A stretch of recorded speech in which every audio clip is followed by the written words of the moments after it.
Good evening, everyone. Today is Wednesday, April 12th, 2023. This is a meeting of the Gloucester School Committee. We are meeting at Gloucester High School Library at 32 Leslie O. Johnson Road in Gloucester.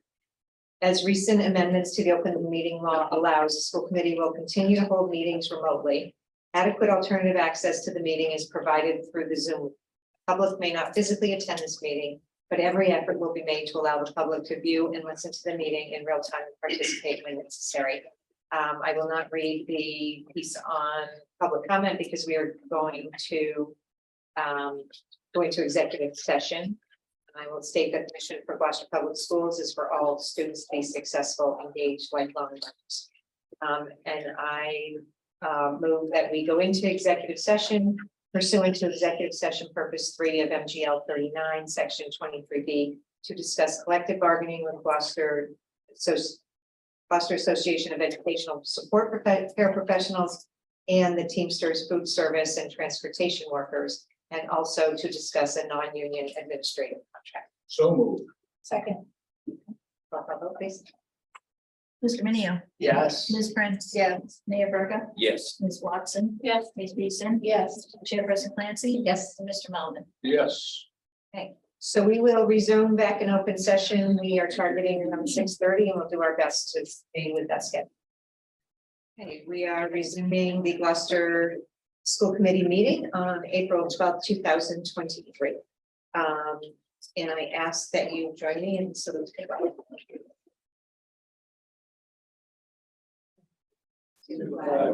United States of America.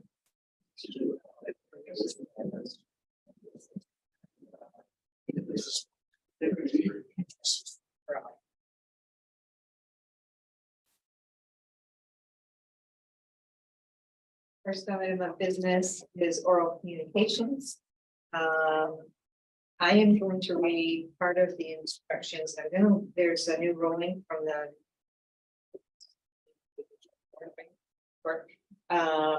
and our attorney is working on recommendations to inform us as to what that ruling has is bearing on the comment section, and he'll come up with some recommendations for us to discuss. But for now, I will leave off what I think would be contrary to that ruling.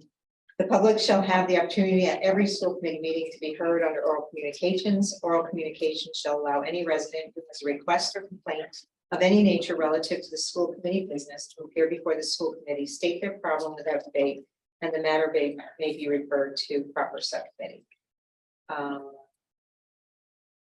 Person speaking under oral communication shall be limited to 3 minutes each and shall submit a copy of the prepared communication to the recording secretary.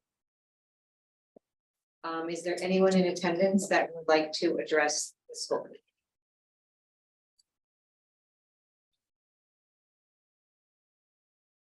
Okay, seeing that.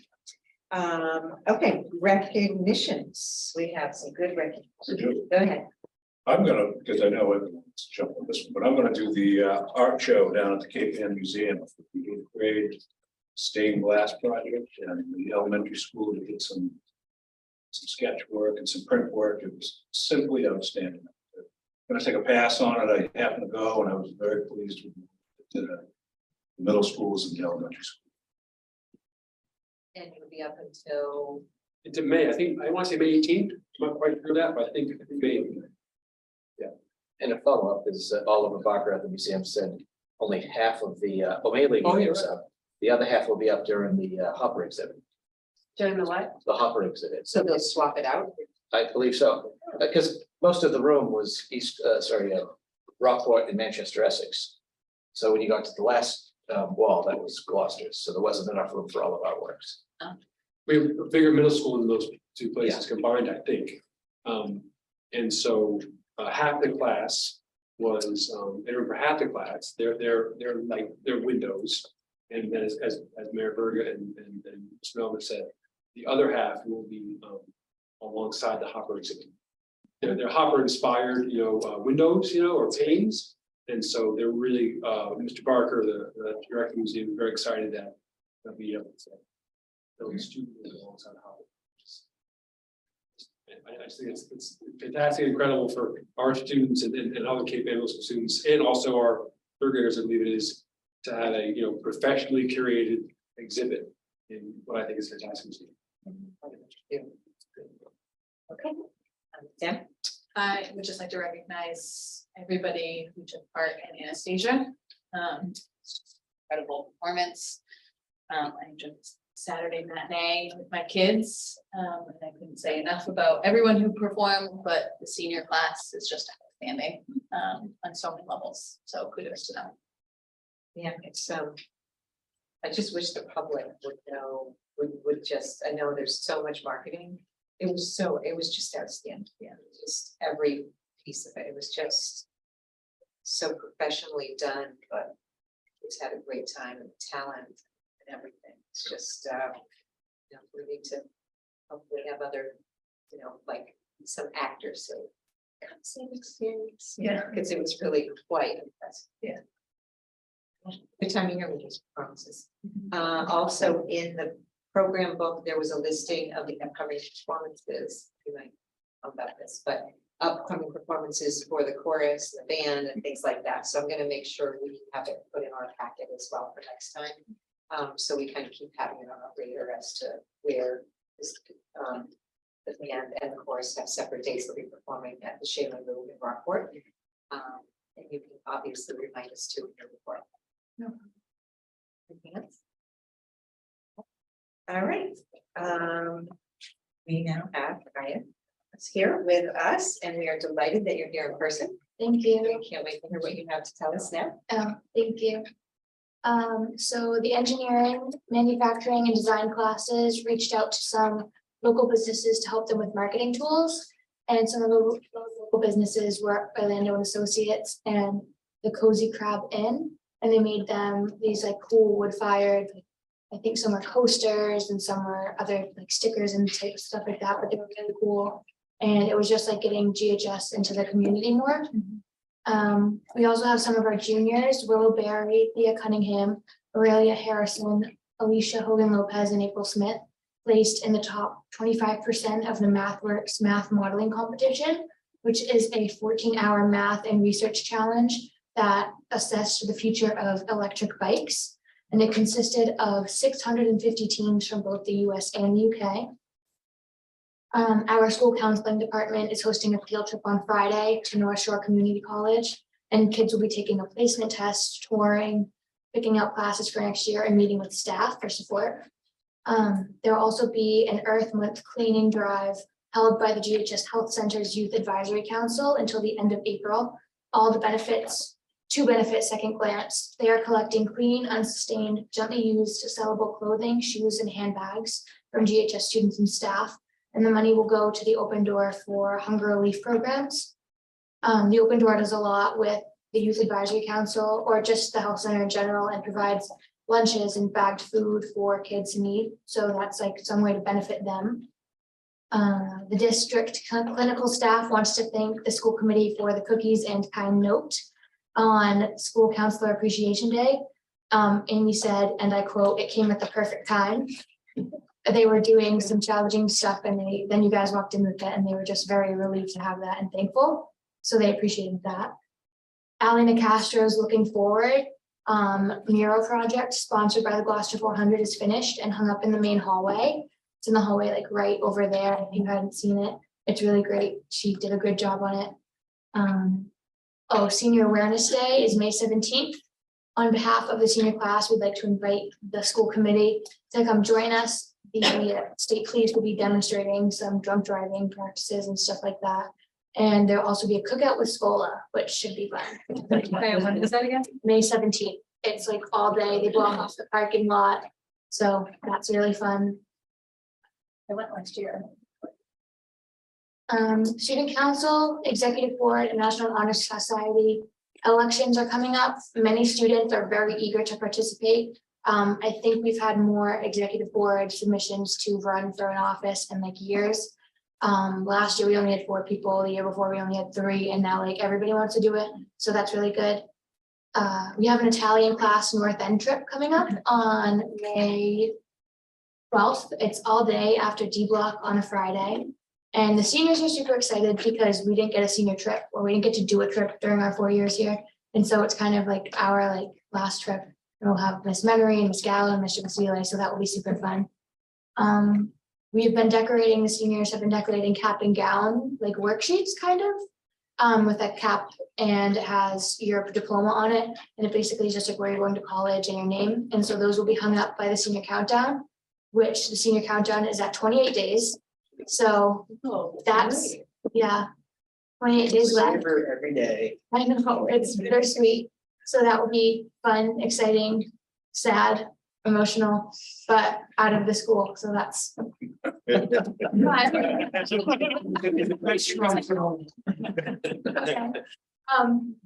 The class of 2023 has done endless fundraisers, and prom tickets have gone from $80 to $45, which is crazy. Miss Memory and Miss Walsh have really done a lot for us, and like they just have been great. So that's made it a lot easier for kids to have prom tickets and get prom tickets. And yeah, there's also a Spain trip planned for April vacation of 2024. And meetings have been planned to discuss it. And I think there's a wait list now, like that's how many kids signed up. So yeah, everybody's excited for that. It's next April vacation and should be super fun. Thanks that it's not during my time. So other than that, that's all I have. Any questions? When does the 28 days start? That's today. That's the That's after today. Wow. Thank you. Yeah, that's only school days though. So we have like, I think when we come back from April vacation, it's around 32 days altogether. You know that answer, I'm guessing, huh? What's the cookout about this? Oh, so it's the senior awareness day. It's the state police will come and do some demonstrations on drunk driving and other things like that. You're gonna demonstrate. I don't know. That's what I was They told to have the say. goggles. And they have a car that goes, The rollover. it rolls over. Very well. And they- Oh. I went, you go in go-karts and you can't control it, so it simulates what it means to not have control. Oh. It's really quite, Very well. it really gets the message. Yeah, it does. Yeah, stimulate impaired driving. Yes. Wow. And that makes you not want to. What time is it? That, I think it's all day. Oh, it's all day. Yeah, I think it's different groups of students getting called down every like 2 hours. Oh, okay. Unless it's all the seniors this time, I think it is. School has been saying stuff like that. That we're like all doing it, and then there will be a cookout with like just like hamburgers and hot dogs, I think he said. So that should be super fun. Everyone's really looking forward to it. And on the note of cookout, the seniors' last day will have a big cookout at Stage 4. So that'll be fun. It's worth mentioning that Officer Score were trained under Andy Sausage. So he knows what he's doing. That's what you mentioned. He definitely Yes. knows what he's doing. So actually, that's 8 to 12, not the senior picnic, but the senior awareness day Okay, is 8 to 12. So thank you. Thank you. for coming. Well, I'll see you guys again. See you in a little bit. Okay. Thank you so much. Thank you. We just have one more. I know, but how do we get a text her? No, they're gonna come up and then I'm gonna do a few updates, again, just some of what we've already done actually, and then, but then. it'll work out. Okay, We're good. sorry. Okay, next item of business is the consent agenda. Does anyone have any items they would like to read? I know that we approved the consent agenda. Second. Okay, roll call vote, Maria, please. Mr. Minio, Yes. Ms. Prince. Yeah. Mayor Verga, Yes. Ms. Watson, Yes. Ms. Wilson. Yeah. Chairperson Plan. Yes. And Mr. Bowman. Yes. All right, next order is deliberations on education issues and superintendent's report. And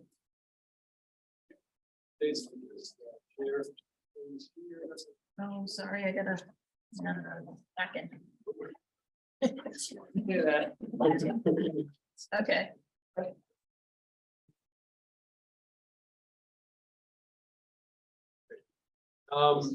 So, let's get this organized here. Slideshow. All right, great. Hello, everybody. So, as we always say, everybody matters about schools. And everybody belongs in our schools. So that's something we want to keep on working on, and make sure our students, all our staff, make sure that they feel that Gloucester Schools is a great home for them. So I'll do some updates from around our schools, and then we'll have a partnership presentation from the Gloucester Education Foundation, which will include 4 or 5 of their student advisors. We'll have a presentation from Master Sergeant Carcel DeBose and Principal James Cook about our PRTC program. Update you on the CBT General Advisory Committee meeting we're hoping to have with the school committee in a couple weeks. Present the FY 2024 Gloucester Public Schools budget, and then an update on, as we typically do it towards the end of the meeting, give you an update on the side of the school as well. An important update about that. So I'm just going to first a few different updates. So you haven't had a meeting in a few weeks, just because that's how the calendar sorted out. So some of these happened a little while ago, but they're all since our last meeting. So 62 Gloucester High School students were inducted into the National Honor Society, the Sherman B. Bruce chapter of the National Honor Society, our local chapter, which is fantastic. They are taking the pledge. Tyler Reed received a scholarship award. Kyler House, right? Received the service award. This picture right there. Eliana Cracchiola was presented with a character award. Michael Francis received the leadership award. It's fantastic. And I won't go into those sort of names, kind of give you the sense of it, but certainly Rand Menery and others spoke very highly of those four students that received those annual awards. It was a great, diverse, exciting crowd. 62 students definitely in the National Honor Society. Yes. Cherry Street Journal. So this is a great example. Is at the Manly Middle School. Manly Middle School has launched a website that showcases the school's digital newspaper. This has really been a student-led, student-developed, student-led, and student executed project, which is great. And they've got reporters, sort of. This is my language, not theirs. Sort of Gilmetter and training, perhaps. But really, I've started off this program. Mailed last fall. The winter edition was published in March. Or to contribute in a variety of ways, writing articles, interviewing staff and students, videotaping, that sort of stuff. And that's available right directly from the main website. Pretty excited about that leadership and that initiative from middle school students to launch the Cherry Street Journal. As a number of folks went to the GF's Power of Play was relaunched this year. I think it's their 5th, but I'm sure Emily will tell us more. But it was a tremendous day where people, I mean, just so many community members, so many organizations, so many partners with the schools and partners with our youth and families were there. It really was such an example of Gloucester pulling together to pull off a great thing. Really appreciate GF's leadership on this. Emily Siegel and Heather Whitfeld really helped to organize it and lead it. But we had over 20 GHS volunteers, student volunteers. They've got, I think, in their orange, if I remember correctly, their orange t-shirts, but they helped all along the way, setting up, helping families during, playing with them, helping families during the day. But it was really a powerful example of the community coming together and putting on a fantastic event for families. But certainly, in so many ways, through discovering, touching, creating, moving, and building, it showed just how much folks learn by playing together. Some photos there. More photos. My favorite part was the building area where folks took, I think it was a gazillion cardboard boxes and just could build towers and stacks and towns and cities, and then of course topple them down. It's great kicks. See, it's just a lot of smiles from so many folks. Folks, I mentioned Anastasia, but I'll just show a couple of pictures here. These are from Marty Del Vecchio. You have really the 3 leads there: AJ Barcelo playing Vlad, Emily Gossett playing Anya, and Elias Rue playing Dimitri. About 50 students were in the cast and crew, and just the singing, the performing, the acting, the sets. I don't notice these things like sets, but everyone, 3 people in my family all mentioned them, and just were really impressed with the sets and the technical details, but the performances were just great. Very strong senior and then also underclass folks as well coming up, and it was just great, wonderful performance. Some more pictures. There's Emily Gossam again, sings one of her many solos on the right. Jessica Cody, like Countess Lily, was really sort of took the second act, with singing and dancing and great acting. And then just as you can see, that I think one of the best parts about it was ensemble. There's just a lot of power coming from that group. And it's also another thing I really appreciate is in all the GHS productions, there's such a respect for and appreciation for the technical crew. That came across again this time. So everybody in doing that work knows it takes everybody to really pull it off. It's just a great example. So great performance. And then East Gloucester, actually, as we are doing, we had the Beauty and the Beast for middle school.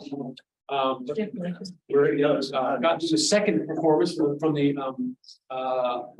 elementary schools, all supported by the Gloucester Education Foundation. The fifth graders at East Gloucester performed Peter Pan, which I had to get a little refresher on the storyline there. Pasquarello, she helped me out, but I eventually got with it. And it was great. Also very fun and great performance, great costumes from the East Gloucester crew. And it's always great directed mind Heidi. And the last performance. And the last performance is Gloucester School, exactly right, exactly right. So much scenes from there. This is just some photos from the Cape Ann Museum, which we were just talking about. And as I'll show you, it is curated and presented like a, like a professional art museum exhibit. I love this quote from Joey from Innovation Middle School. I think I can read it. I drew the view from O'Malley across the marsh because I feel like this view is iconic to all the students at O'Malley. I was excited to be a part of the exhibit and I wanted to demonstrate my view of Gloucester. That's Joey from O'Malley Innovation Middle School. You see I'll show you some up close photos in a second, but that's how it's presented. These are different window panes, individual window panes that each student painted, and then combined into a sort of a 4x3 window pane. The other thing, again, like I said, really presented as a established exhibit. That's the classic version of the intro as you walk into any museum exhibit, like at Cape Ann Museum or the Museum of Fine Arts. You see an explanation of the show, and it's the same thing with the Cape Ann 8th grade exhibitions. And then here's an up close version. I guess that's the same photo done twice. Sorry about that. But you can see, didn't realize that. Let's make it a slide. But you can see how you'll recognize some of the places and being in Gloucester. This is one of the panes for the middle students. So we have 12 students work here. But you see the boulevard, a lighthouse. You see you see what I think what it could be, or it certainly looks like one of the Hopper houses, and just a bunch of familiar sites, and also just some letters just from a student's window. So great stuff. All right, that's my updates for right now. I want to invite over. If you want to take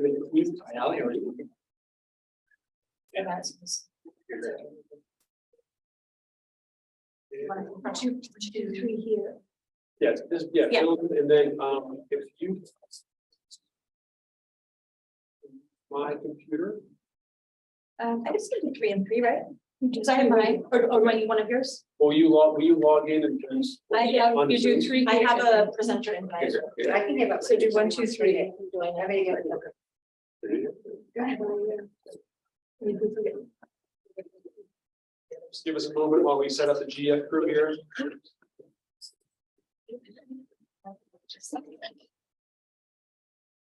For those in attendance, the next item is partner presentation. Committee loves to hear from people that work with Gloucester schools on a regular basis. And tonight we have the Gloucester Education Foundation and Executive Director Emily Siegel, and she will introduce her co-presenters when she is ready.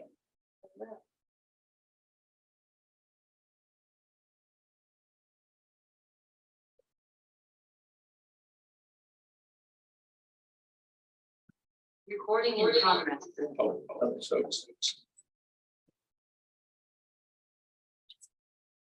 You good? If not, okay, remind me, is it better to present to, do you want me talking to you all or to the computer? I forget, to you all. Okay, great. And Maria, is it possible to pull our slides up? Thank you. So good evening, everyone. I'm Emily Siegel, the Executive Director at the Gloucester Ed Foundation.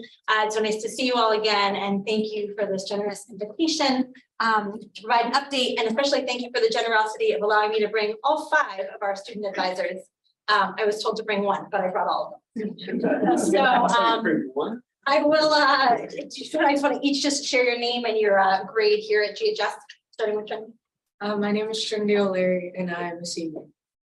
I'm Alina Castro and I'm a senior. I'm Hannah Olson and I'm a sophomore. I'm Emily Siegel and I'm old. I'm Kai Carvelis and I'm a senior. I'm Tyler Reed and I'm a senior. So I'm going to do an overview and then these guys will talk a bit, but I just want to share that these 5 have worked with GEF now for over a year. We had 24 students at GHS nominated by teachers to become a GEF student advisor last year. We had, I believe, 14 apply. We interviewed 10. We chose 6. We had 1 drop after the first term, and these guys are now ending their 3rd term with us. So they have gone deep and they have been tremendous. And I'm so glad they're here. Oh, I don't move my slides.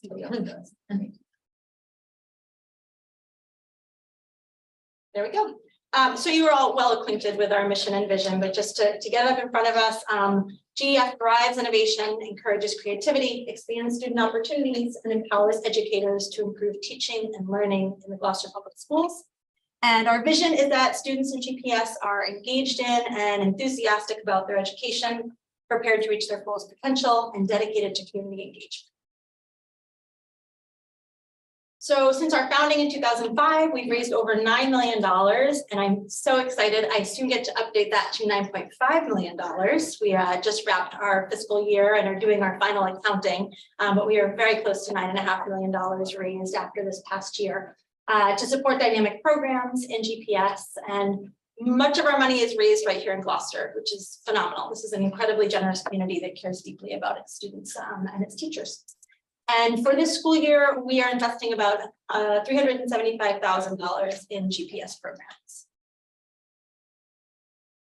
So this is a rundown of programs that we have funded this school year. And actually this list grew by a few this week. Our board met on Monday and approved a few more proposals. But you can see there's a wide range from elementary, middle, and high school, different content areas, ones that fund district-wide projects versus individual schools versus all elementaries. We're definitely known for our investments in STEM and arts, but we do invest in other areas.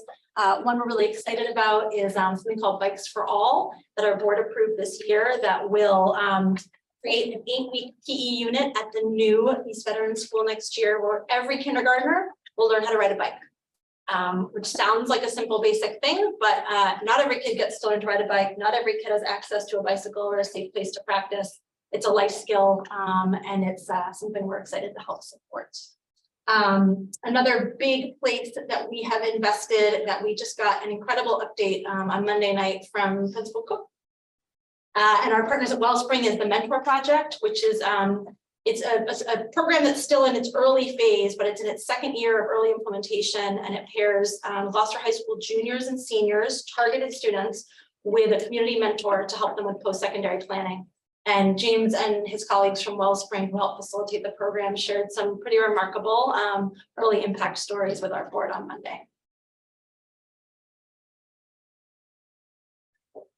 So just a few images, we'll go through these quickly, but some images from programs this year of things we funded. If you walked into the school tonight, you saw that mural hung in the front hallway outside of James's office, and the artist Ali standing next to it, and sitting next to us, Ali Nicastro is the artist behind that beautiful mural. Alan Richardson, senior who's headed for Wentworth, is down there showing us her incredible rubber band shooting robot down there in a robotics and engineering class. I want to go ahead, Maria, take a look at other programs we helped fund this year. We made some continued investment in O'Malley Science Center. This is one of those perennial things that we keep investing in to keep it current and up to date and the envy of school districts around Massachusetts. So we did fund some additional improvements in the Science Center this year. You can see the Gender Equity and STEM Club there over at Applied Materials. That's a club that we funded for the past 2 years, and we just renewed funding for a 3rd year, where students of all gender identities get to go on field trips and hear from guest speakers to explore careers in different STEM fields. So really opening kids up to the world beyond, their 4 walls.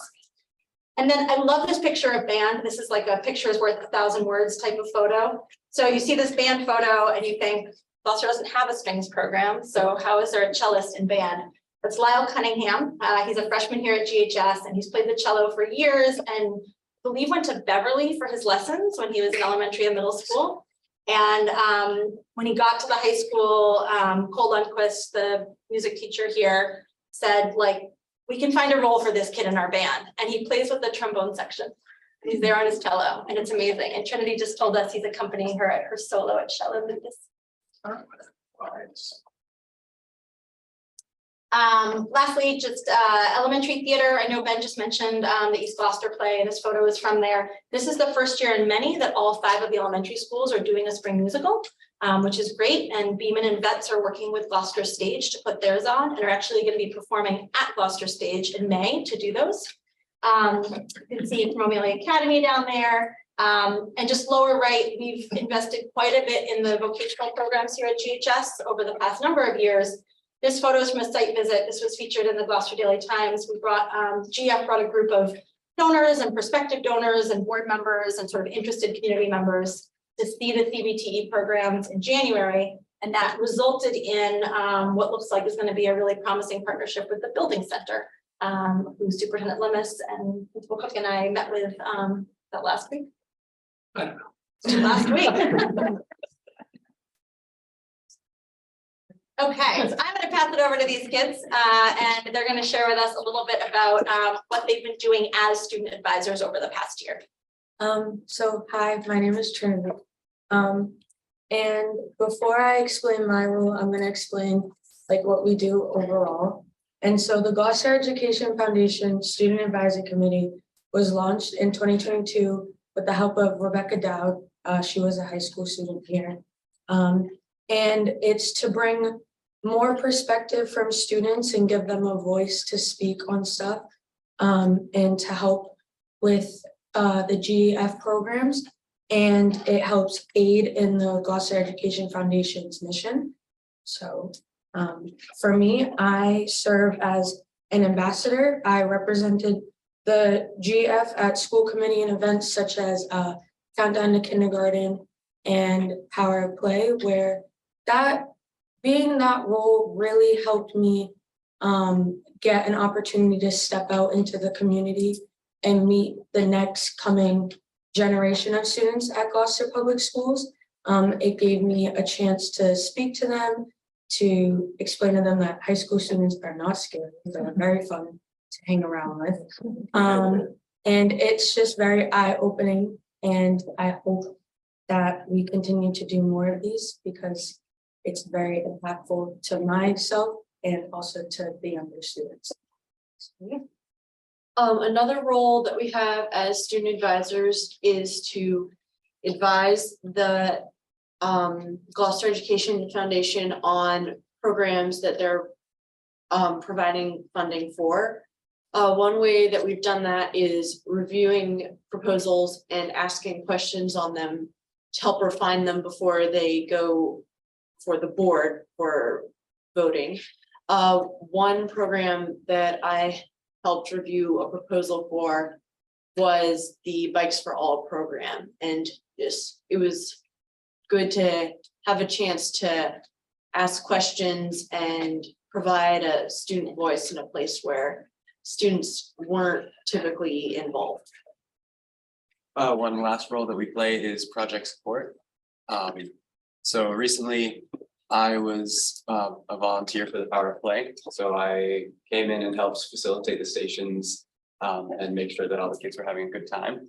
And I also ended up having a great time because it was a very fun day. And more recently, I played a part in the auditorium feasibility study. So a group of architects came in and we talked in the auditorium about our wants and needs and like Hannah was saying, it's a great opportunity to kind of play a part in discussions that were usually dominated just by adults. Because being here for 4 years, I feel like I do have a lot of things to say and things that would be valuable. Sitting in the auditorium, just being able to point out like, hey, that's the dent in the floor that we couldn't roll some set pieces over during the show. It was just a great opportunity to be there, and I think it's valuable for those meetings to be part of the discussions.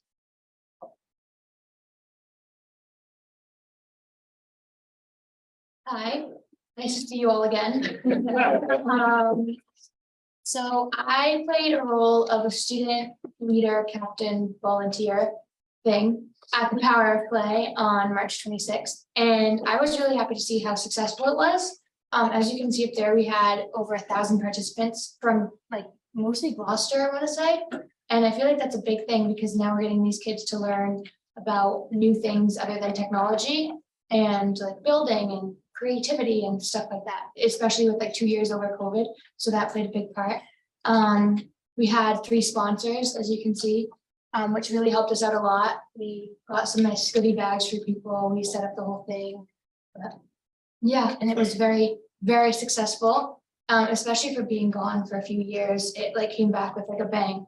And I think the line was never ending. There was always a line through like the trophy hallway. And I don't think I ever saw like as many kids as I did in my life.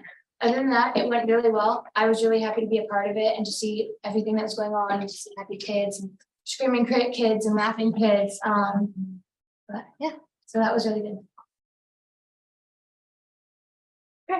I have been working on the Gloucester Student Art Festival. And this year we're adding a lot of new things to the festival and we're trying to get more older kids to the festival. So what we have added is a opening night show the night before for senior artists, which is a good way to congratulate the graduating students. And we also have 10 art making activities, 6 food trucks, and we're closing off Warner Street to make it more like a block party type thing. And now Trinity will give you guys some stickers. This is the logo that Lexi Thomas created for our logo contest.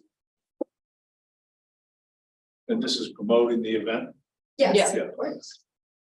You were the first recipients of these stickers. They're hot on the press. Thank you. Thank you, You Trinity. should clarify it's Warren Street, not Warner Street. You don't want to panic people. Warren Street. Is there a Warner Street also? Yes. Or nobody- not closing that Steel. one? Warren is near City Hall, between the bank and City Hall. And I'll just share like an example just coming off of that of, you know, Ally was on planning Zoom this afternoon, as she is every other Wednesday with the planning team for the Arts Festival, which is 10 adults and her, right? So this theme of like inviting students into a space has typically been populated by adults and their vision and making the decision. You know, it's only 5 of them, but they have incredible perspective and all of them are involved in so many different things at the high school. They can bring a lot of lenses to things. So Ally was just this afternoon on a planning meeting call. I leave the call, I email her the draft invitation for the senior art show, which was her idea. I email her the draft invitation and like before I know it, she's emailed me back that she tried the registration link and it works perfectly, but it sends you a confirmation message thanking you for registering for GEF's fall celebration. Okay, so like little tiny, like big vision, right? Let's have a senior art show and helping make that happen. And then like little tiny details of having a student that I can quickly like send a link to, ask if it works and have her catch. No, it doesn't work. So these students have brought a ton to GEF and have made my work richer and more interesting. They've had a chance to work with some of our board members and to do a storytelling session with our board to share their like real on the ground perspectives on life at Gloucester High School. And we are very proud of them. And I will be in the front row of graduation for these 4, and I will be very happy to put Hannah for 2 more years by my side. So we continue any questions for me or for the group, comments or suggestions or ideas? We're wide open. I just want to thank you all for all you bring to the schools in so many ways. I think you're all high schoolers, but you're elementary and middle schoolers. So you've experienced whether it's band, whether it's theater, whether it's any number of things. So I just really want to thank each of you as individuals And also to the whole GEF team for everything it brings to Gloucester schools. It's really, really extraordinary.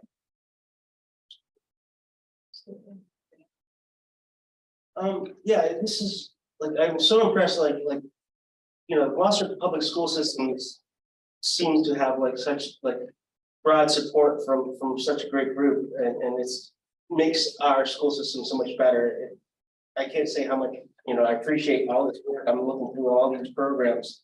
But something I'm wondering though is like, how do you find out about this? Say I'm a student or I'm a parent.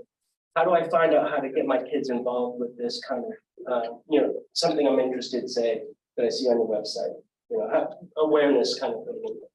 Yeah, I mean, all of our investments go through the school district. Mhm. So they're very much integrated into the school, not anything separate from them. So, you know, all the programs that we've been talking about are things that teachers and administrators and school support staff are constantly promoting and sharing. And some of them are things that every student just does as part of their school day. Mhm. And some of them are like O'Malley Academy, it's like an opt-in or band, right? It's something that you opt into.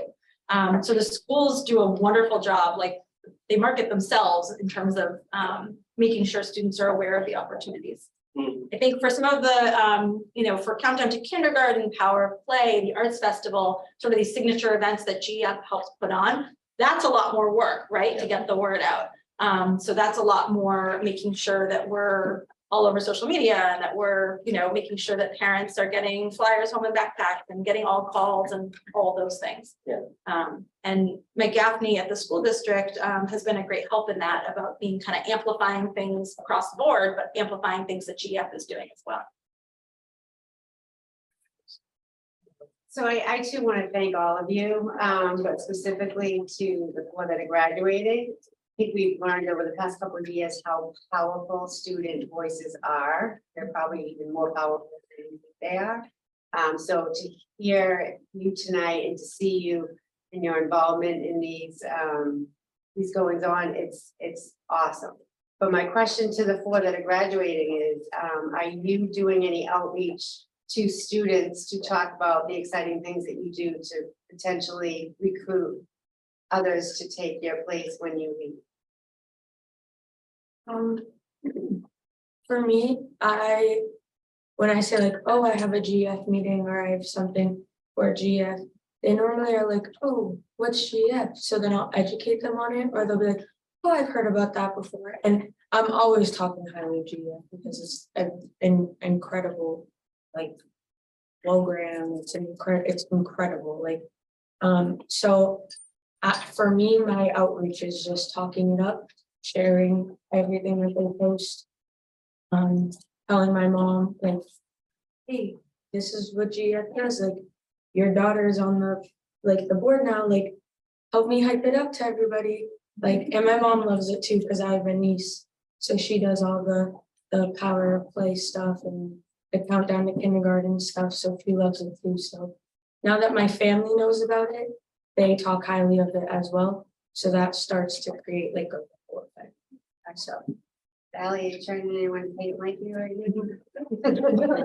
One of my Miss those jobs days. for the art festival is to recruit student volunteers, so that's a way to get students involved into that. And do you feel like there's a lot of kids asking or Yes, wanting to yeah. know? With NHS and the National Arts Honor Society, definitely. It's a fun event, so. Were there like upwards of 50 students that came and volunteered at our like? Yeah. Because they wanted to, not they had to earn credits or anything, right? So, Credits. Probably a mix. yeah, but still they wanted to, yes. That's great. I mean, I talked to a lot of kids who did volunteer at the art play, and half of them, I don't even know if that's like a correct estimate, but a lot of them didn't even need the service hours. Right. They just wanted to do it. Well, part of our role is to share about GEF. Emily encourages us to, whenever we get the chance, say, hey, this program that you're interested in, or like everyone's kind of doing now, it's a GEF program. They helped out with that. And like Trinity was saying, if I say that I had a GEF meeting, it's like, what does that mean? Isn't that like an adult thing, or like a teacher? Like teachers reach out and get grants, it's a completely teacher thing. Like, no, it doesn't have to be. Students, we're trying to get more students to be a part of the grant writing and application process. Is it like 2 or 3? Had 3 students work on grants that have been funded, Wow. which is great, but like, there's more opportunity, and this lady right here, Trinity, is is working with Mr. Lundquist and thinking about chorus, which is not something that GEF currently supports at the high school. And as we probably know from the Gilnetter article that came out, there's no chorus at O'Malley, and I know there's talk of bringing it back. So Trinity has been sort of working with Mr. Lundquist and with me to think about is there a GEF proposal there to support chorus at the high school in the coming years, and that's even after she graduates. I'm sure she'll want to weigh in on that. You guys are all difference makers. Yeah, Great. absolutely. And I just wanted to acknowledge that you seem to be involved with so many things. I don't know how you have time for all the things you do. I can't even imagine how many practices you had for the play. I just can't even fathom how you fit it all in. But thank you for all the contributions in every way that you meet the great students we have. Thank you. Thank you, Emma. Thank you. Right. Oh, yes. We have more Fridays. And I saw today that you're looking for volunteers for the Arts Festival. Signed up. I Signed saw. Emily, these are Put going. me home wherever with you want, families. coach. It's just They're going home with all families. So Allie's passing out just at the rec card, the flyer for the Arts Festival. And Allie actually had the idea that let's do 2 runs, we did 2 different prints of 1,500 each with 2 different student artwork pieces. And Allie, do you want to explain the rationale for that? Why you had the suggestion to do the 2 different pieces? So I did the other piece, the older students piece, to kind of attract older students to the event, so they know it's not just for little kids. Yep. And then the one that is the younger students' work is a 5th grader from Plum Cove, and the idea is those will go to pre-K through 5. So Ben, the version you have will go to pre-K through 5, and then the version with the painting of Gloucester Harbor that Allie did will go through to 6 through 12. Grade 6 through 12. So trying to make sure we're getting both ends of the spectrum.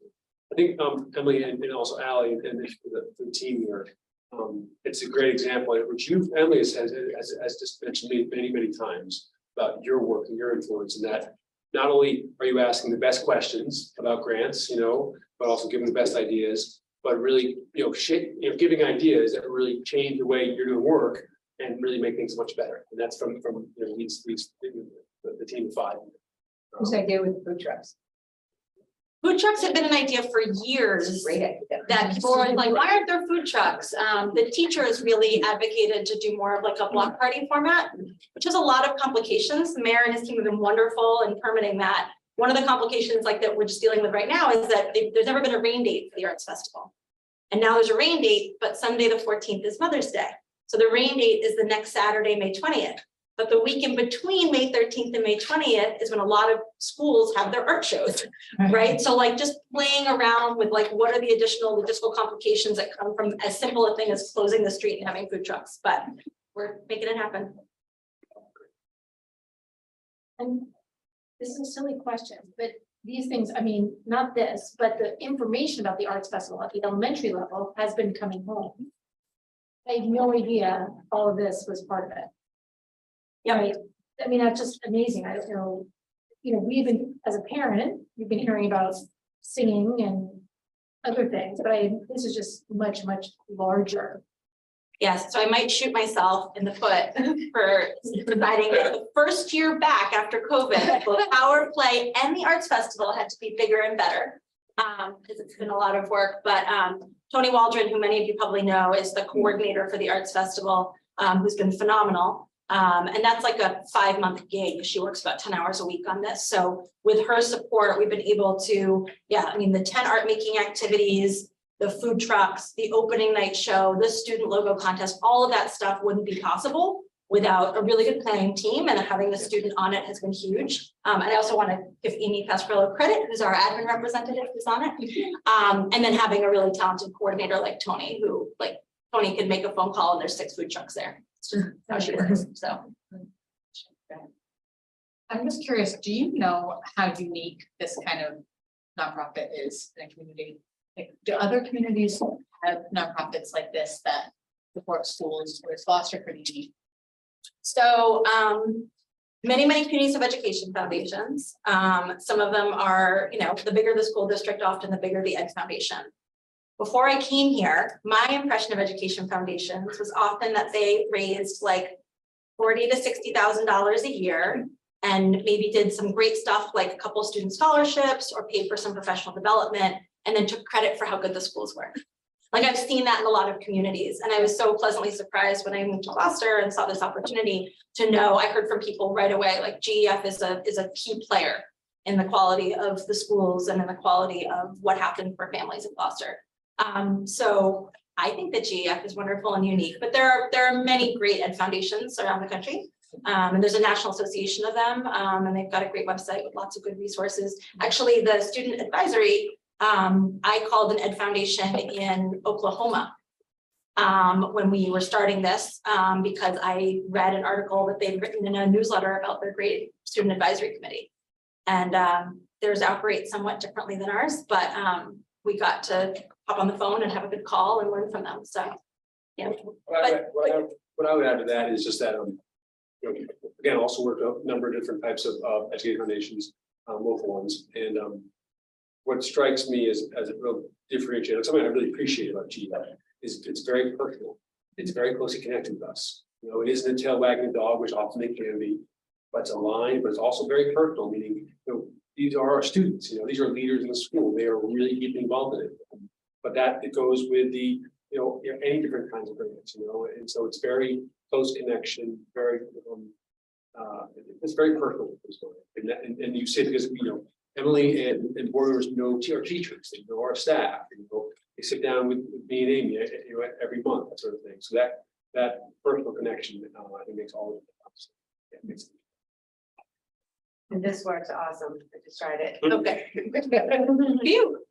The last, what I just want to say to the students and to all of you, and one, first of all, some other folks say you're so involved in so many parts of the fabric of GHS, the racial equity team, the art, performance, National Honor Society. I mean, I could go on and so many pieces, athletics as well, and all sorts of things. So one, I appreciate that about all four of you and the one who's not here right now. But also, this work with GF is such an example of what we want to do more and more of, at the high school and the middle school especially, which is like student voice, student leadership, student opportunity, engaging in ways that impact the community in positive ways. And so you guys are leaders in this, appreciate it. And but the more and more we can do that, we can have those opportunities for our students. This place becomes better and better. It's already pretty great. So you guys are really examples of what we're trying to do. So, and appreciate GF so much. Great. Thank you. Thank you. For the last 28 days. Maybe it was like, I'm not 28 days. I just got more than that. Thanks, Anna. Thank you, guys. I remember that. Oh, yeah. Yeah. Oh, okay. No, you know. Well, like that. Good, over. Okay. I assume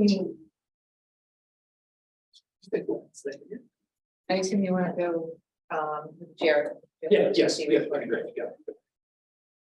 We will take that item. For the budget. Oh, I can. You get on.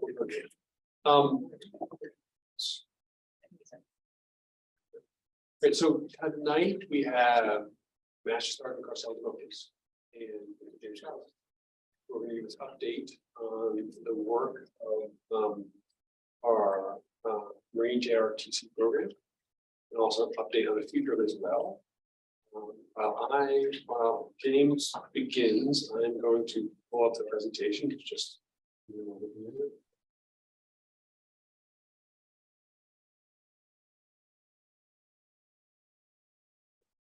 Start talking, so we can cover, we will.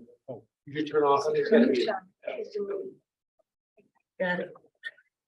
You can no blind.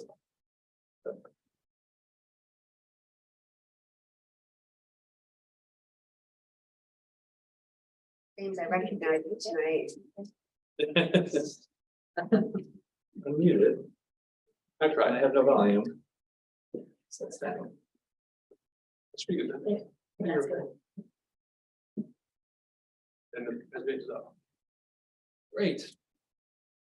Thank you for having us here tonight. We're excited to talk about the JRTC program. I did notice in the GEF presentation that 2 cadets were doing other things. I'm sure you noticed too in pictures. They were there. It was an inspection day, and so they were in their uniforms, but they were also involved in 2 other activities, CVTE and the band as well. So that's pretty typical. And something I'll talk about later in the presentation is, you know, when our kids visit O'Malley in twice, 2 different times, we like to have students speak to, rather than go and represent JRTC or the band, they actually go as themselves and represent 3 things, right? Like you know, something they're really into their math class, they love the JRTC program, and you're a soccer player. Right, so that students are seeing how all these things kind of come together, right, rather than just, you know, selling programs. So anyway, we'll talk about that a little bit later. You can go to the next slide. So today we're here to talk about three things. Some of the activities and the accomplishments from this year in particular. We're going to talk about some challenges that we're facing with some MC/JRTC requirements that aren't unique to Gloucester, but that we are experiencing.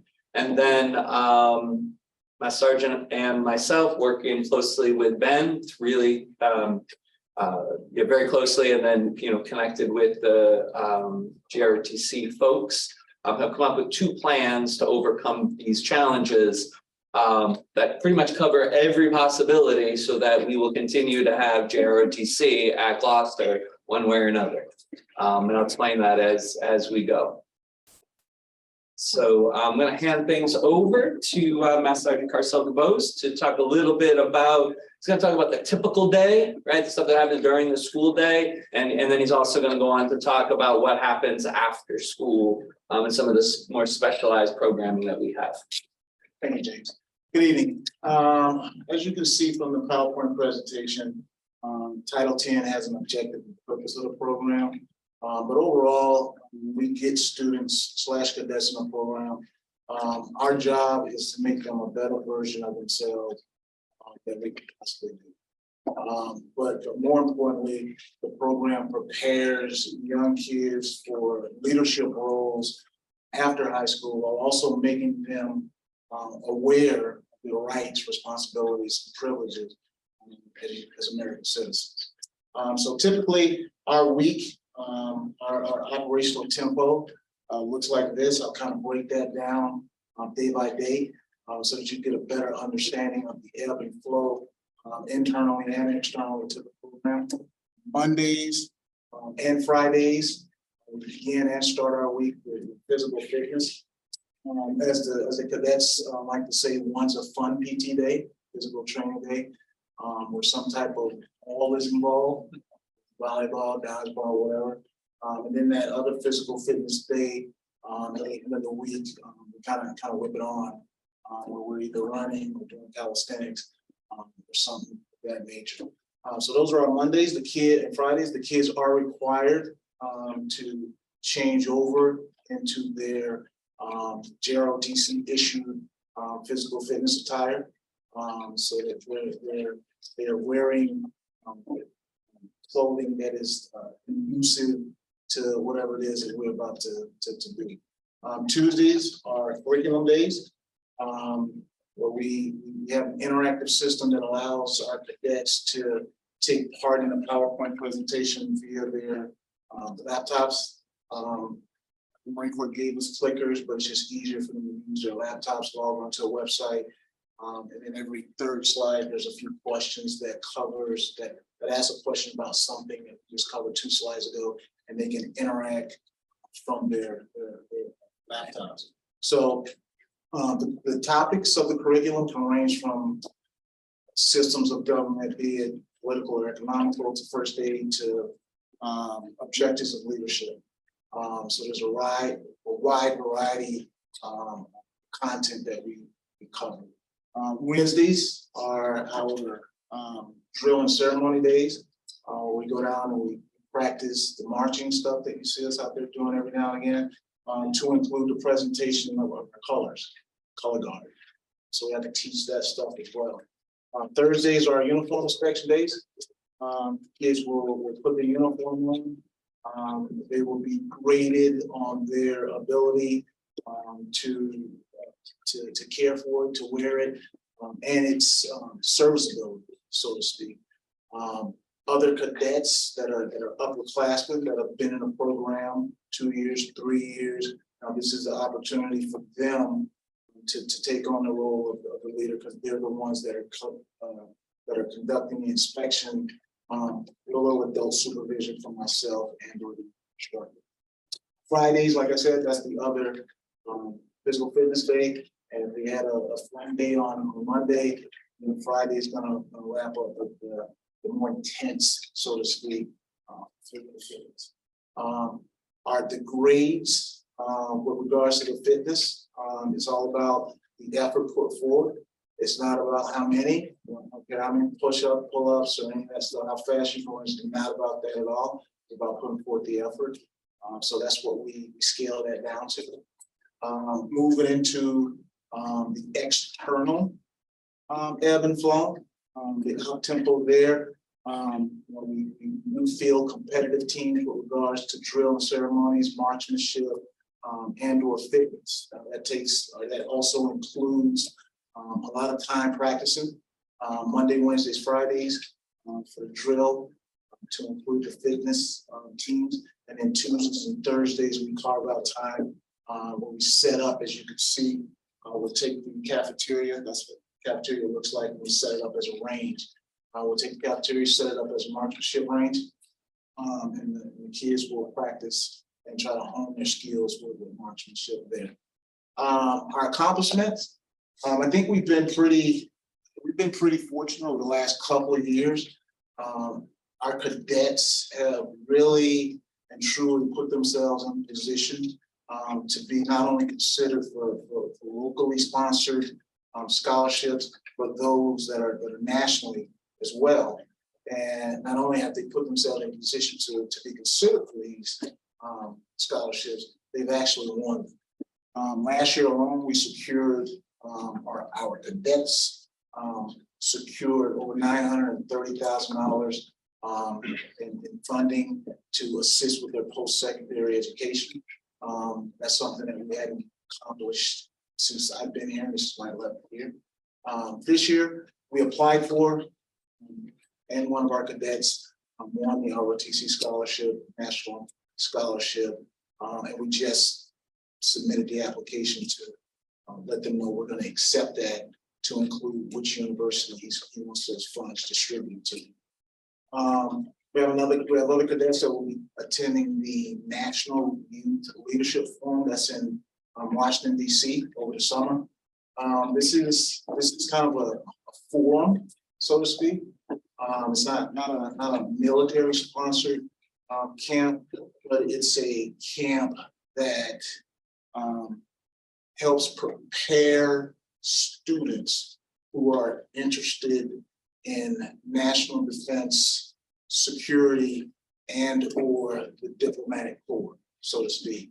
So they'll spend a week down in DC with other kids from across the nation, rubbing elbows, gripping and grinning with folks, and coming back better students so that they can cross-pollinate whatever it is that they learn with different cadets.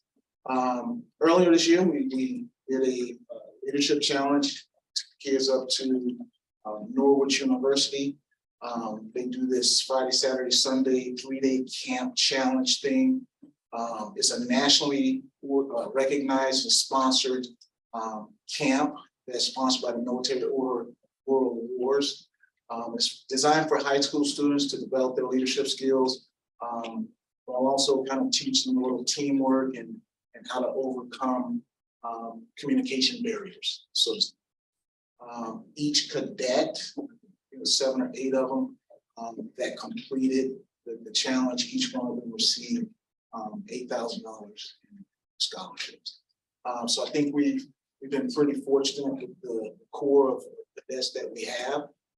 And it's kind of good to see that the fruits of their labor, is yielding. See it tangibly. So, we've had guest speakers come in, kind of like this one. I'm sorry, Charlie. Let's catch up. Oh, what had happened? There we go. So typically.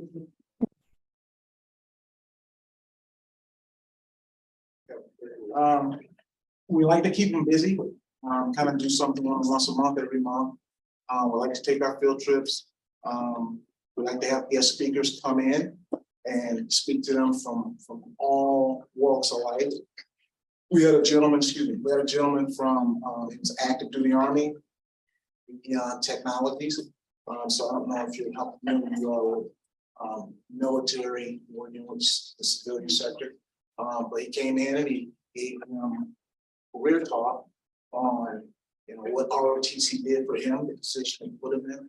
But the cooler, so to speak, part of that was the kids got some insight on some of the technological advances that our government is involved in with regards to the type of equipment and gear that we're using for the defense of the country.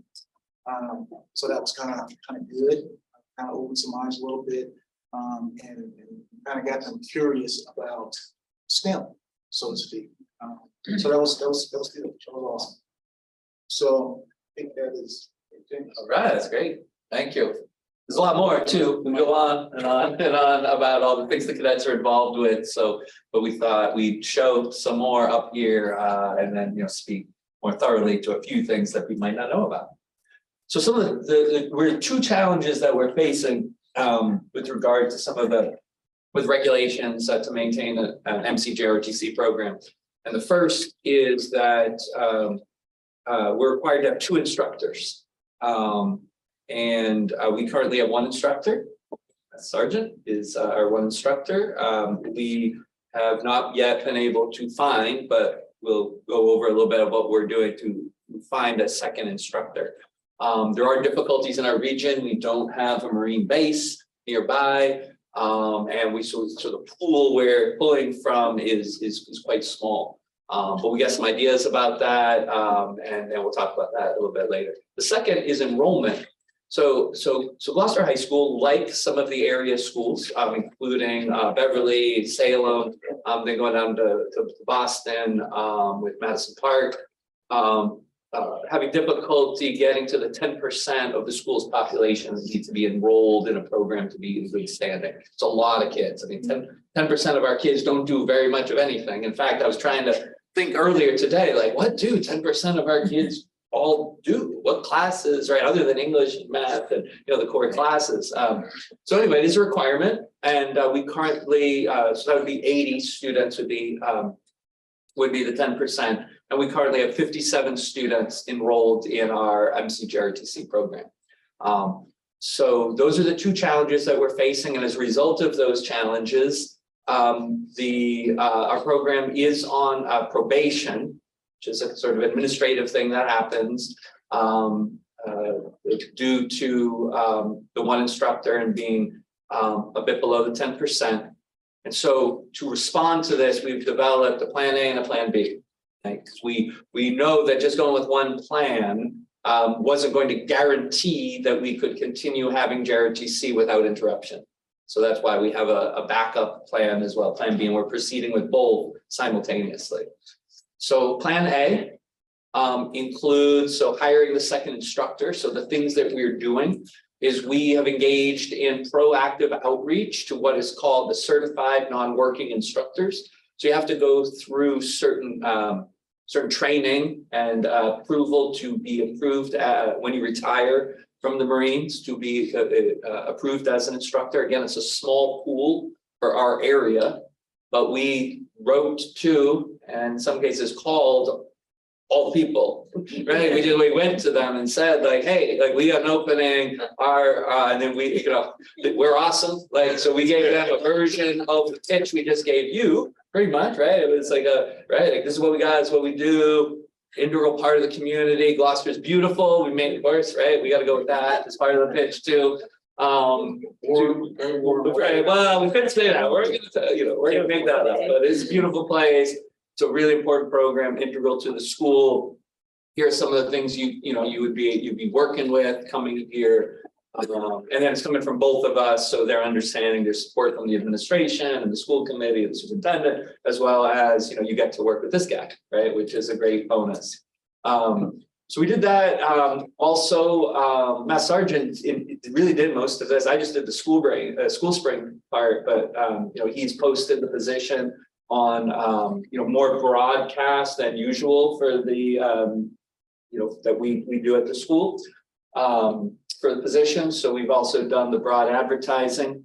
And then without getting into too many of the details, but that we have been very actively involved with the inquiries. So that's everything from making a phone call, right, to somebody who's interested, all the way up to having people come to Gloucester High School, spend a day shadowing the cadets, being interviewed by the cadets, spending time with Mass Sergeant and spending time with myself as well. So we give them a full day. And so we're feeling good about that process is what I can say at this point.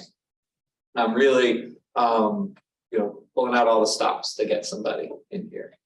So that's part of plan A. How many folks have you done that with? We're sort of in the middle of some things. So I'd rather not get into some of the details about. Just curious. No, I understand. Yeah, there've been, I would say there've been a few. Okay. I'd say, yeah. But again, you gotta, in many of these cases, you're asking somebody to move and uproot and, right, it's not that they're living in Ipswich and you're applying for a job, so that's one of the challenges. The process is why I made a warm comment is a lot of folks who are time active duty, and are eligible and have been trained and eligible to do this are looking for warmer climes. And also, or proximity to a marine base also makes the pool water harder. We have a great climate. I love our climate. 4 seasons, okay, but other folks want warm. Yeah, so that's what the challenge is. Just wanted to. I think the brilliant thing, and I have to give my sergeant credit for this, is by having them spend time with our kids, right? It's a big deal, right? Because as you've heard about from having the students here and seeing what they're doing, I feel like that's a big draw, right? And then also making sure that the person is meeting the different levels, knowing that you've got the students, my sergeant support from the administration, you're getting the whole package in a day. So the second part of that is the increasing enrollment, which entails working with the Gloucester High School Guidance Department to make sure that when they're having meetings with students, they're informing students about the benefits of the program. So folks may remember or may not from the policy discussions that students get credit for health and they get credit for PE by participating in the JRTC program because they're getting those elements mixed in, as you saw in the Monday, Tuesday, Wednesday, Thursday, Friday, as they go through. So it can sort of like open up the kids' schedule, right?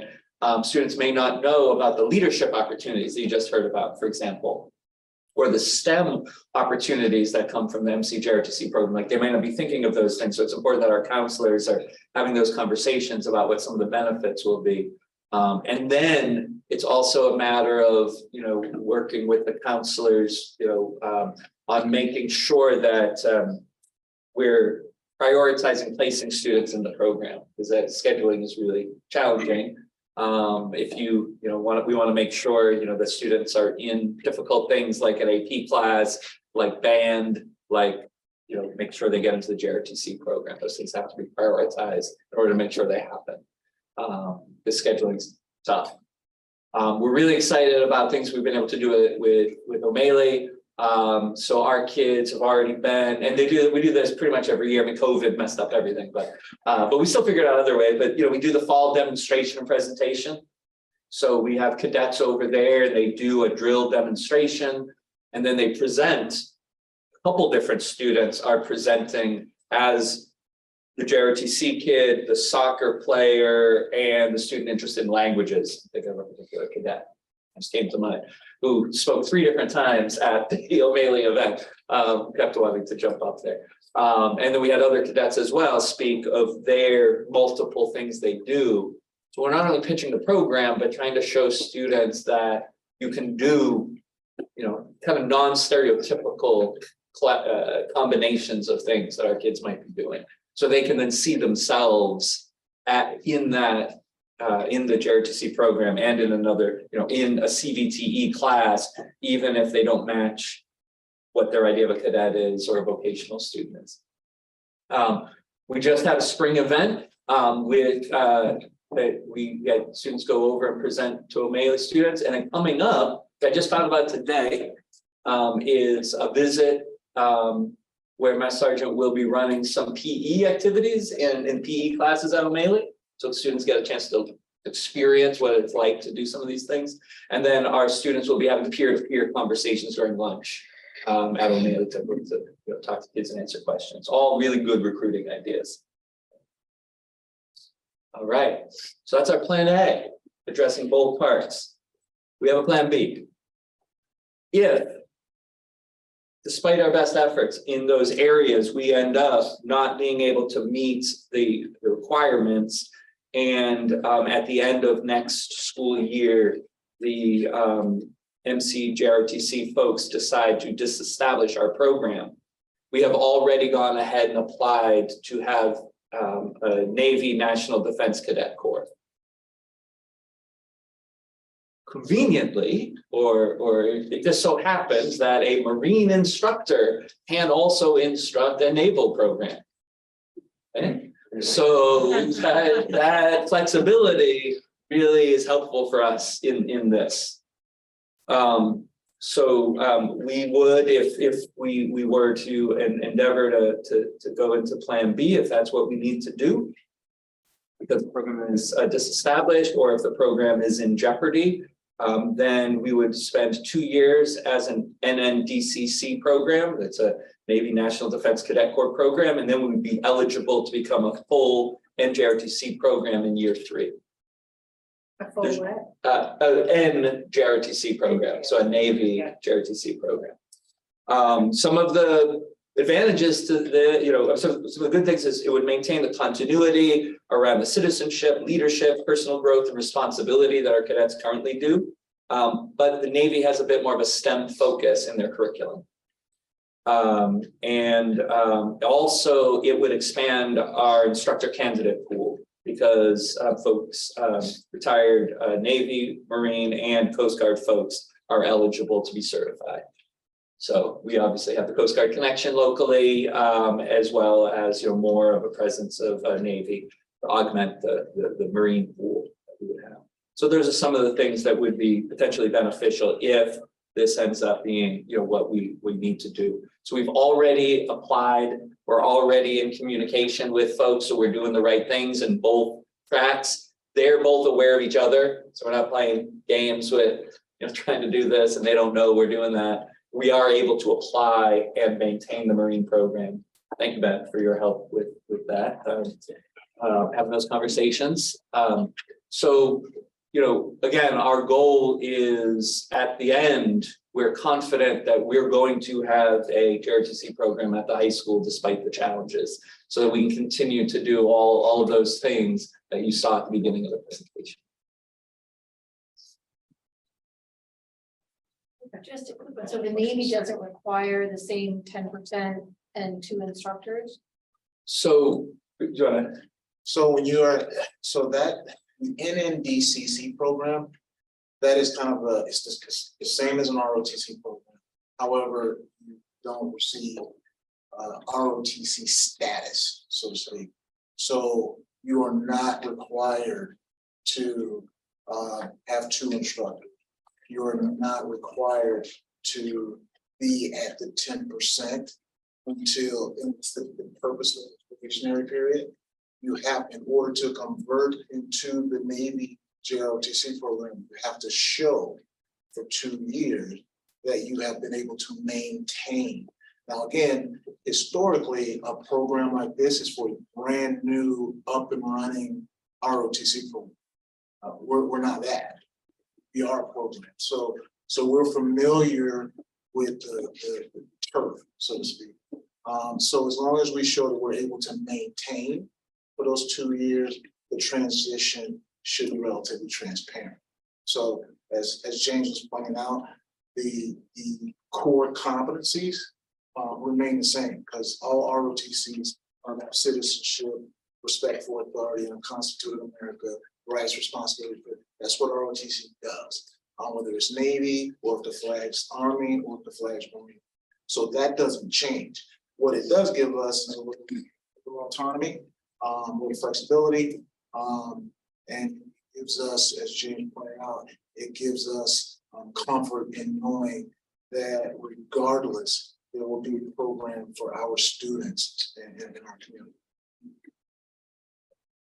Yeah, on the national level, I mean, it sounds like there's a bunch of places like Gloucester that this could there be some backlash from those groups that say, hey, this, you're gonna wipe out half the junior ROTC.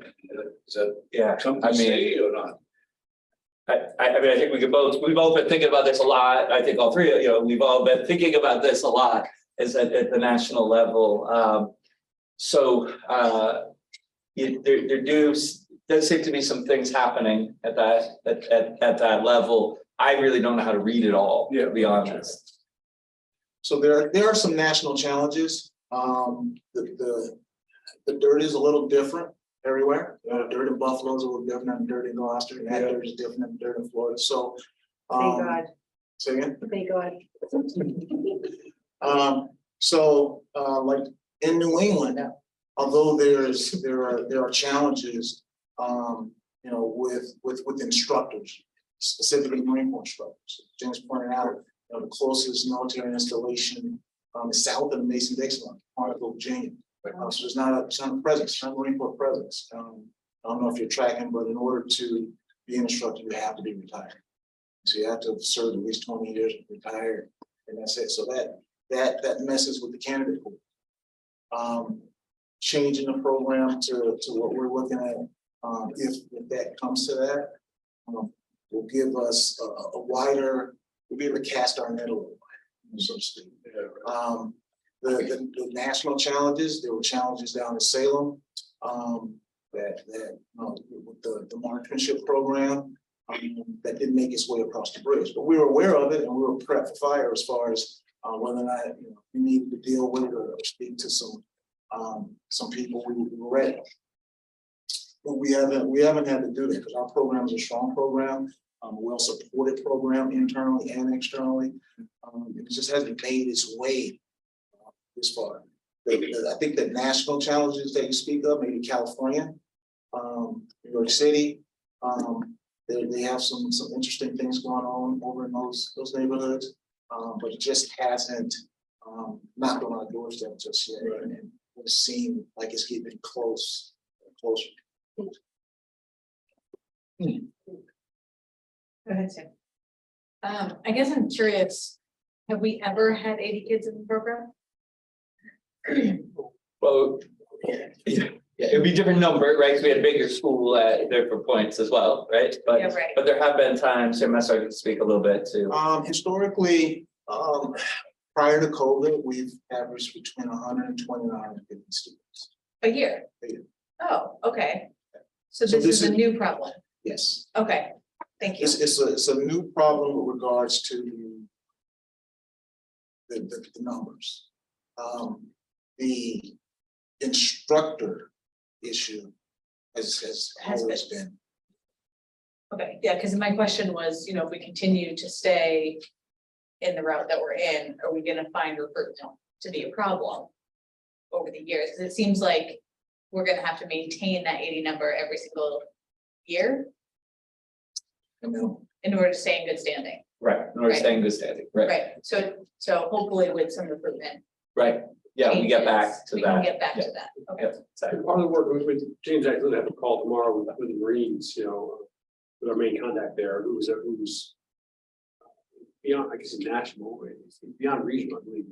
And we've talked at different times, and one of the questions we have for him is, if we're able to get the second instructor, we still feel we need a ramp, some time to get to 10%. Right. And what flexibility will they provide us to do that? We can talk about as we shared tonight, all the different efforts we're making on improvement. But that's not a guarantee, but something we're really committed to. And so, but that's, we work, we've worked very well together with them, also with the Navy program. We've had them, as Jade said, had them in touch with each other, so they know what's going on, but so, we use that level of well. A couple of questions. So, my brother graduated from Gloucester High many years ago. I believe he's in the ROTC and then went to graduated West Point. So I'm hearing Marines, but Army isn't able to work with JROTC. That I hear Marines and Navy. Is it just limited to those two branches of the military? It is not. So the program was an Army program initially. The Army pulled out and the Marine Corps came and sponsored it. Okay. I thought he was in it with Army. It was. Okay. So it was an Army program. Marine Corps started the sponsoring in 1996 and still Marine Corps program. Okay. So. But in terms of the compatibility of instructors, that's yes, that is as Carcel has mentioned to me many times, so a Marine, a Coast Guard, right, retired or retired from the Navy can be Navy JROTC instructors. However, it doesn't work the other way. Only Marines can be Marine instructors.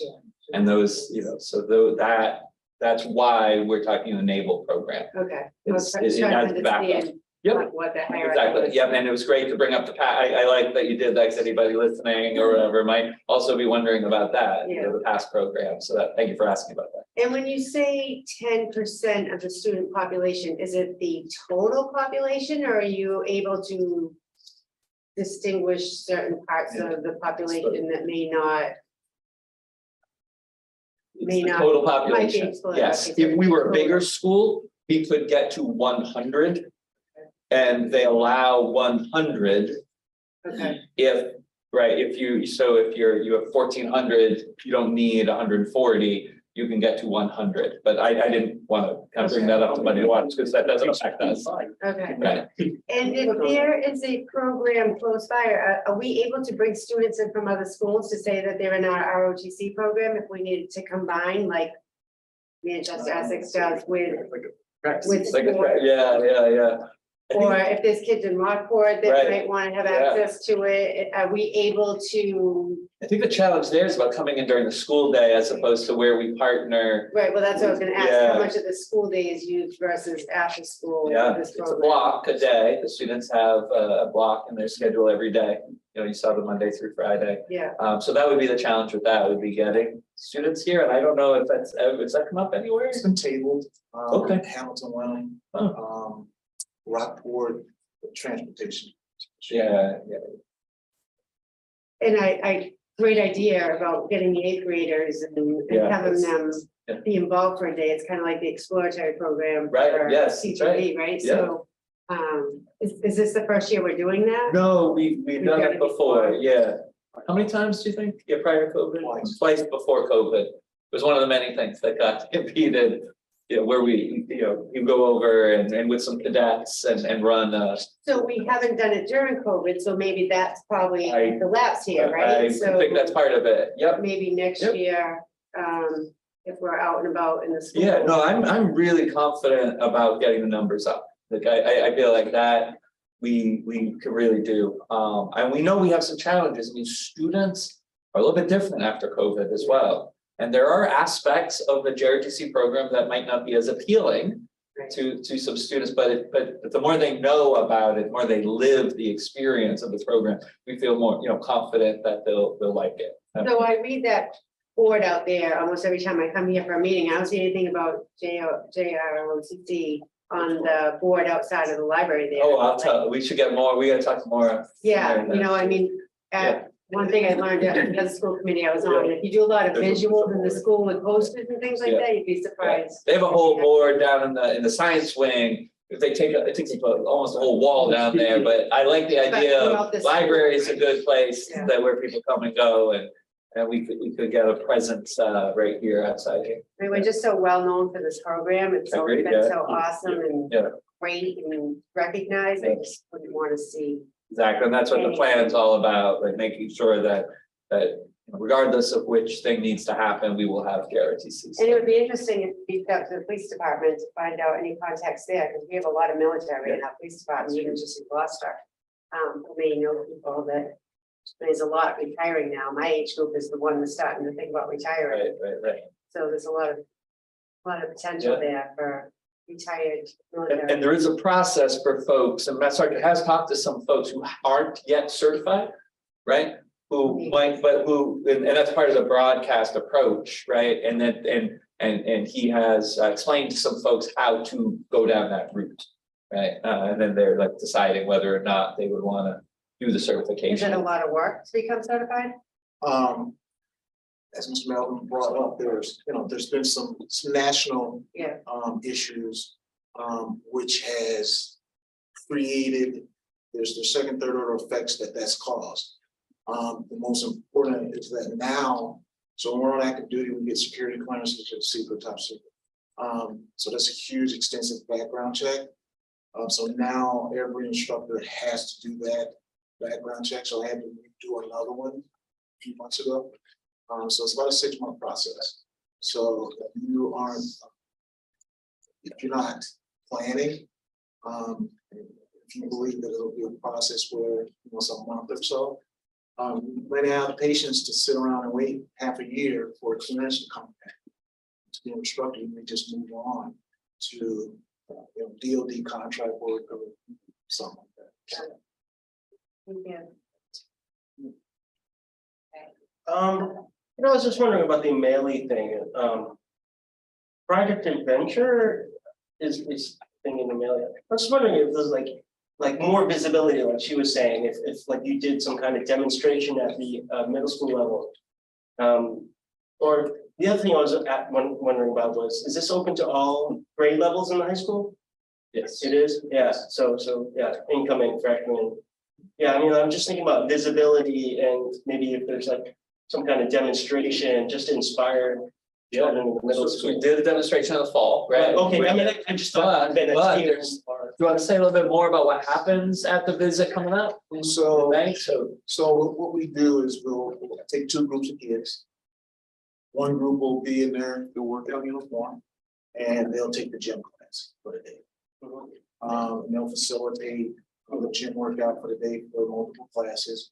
I'll kind of roam around, making sure that they're facilitating correctly.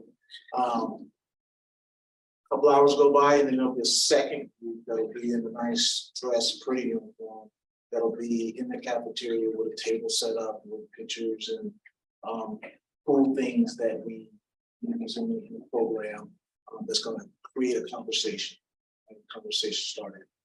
So two entities with different objectives, with the same purpose and focus, which is to create an awareness about our program. So that's how we normally typically set that up, and it's been pretty productive. We just haven't had a chance to get in there and kind of do it the way we want to do it since COVID. But this year we're ramping that back up. Mhm. And then if plan A goes well and you get 80 students, you're one instructor still. If you don't have both parts, how do you handle 80 students? He's a Marine, so that. Yeah, no, it's just like I'm just imagining the great students, right? And Well, all at once, all 80 students? no. They're spread out. They're peppered throughout the day. Okay, So- yeah. across five Okay, or okay. 6 blocks. All right. So, Makes sense. so it's a leadership program. So the fortunate part of what I do is that we've already created the leaders over the last 3 or 4 years. Yeah. So those kids that are juniors and seniors, they're just as good as you are with regards to supervision, supervising, and taking initiative. To lead, whether it's a period of instruction for the underclassmen or whether it's a period of instruction with regards to physical fitness. So they can give you some relief if you need some relief. Because that's what the program is supposed to do, is teach them how to be leaders, and then take that challenge. Yeah. So that helps. That helps. But they're only as good as you develop.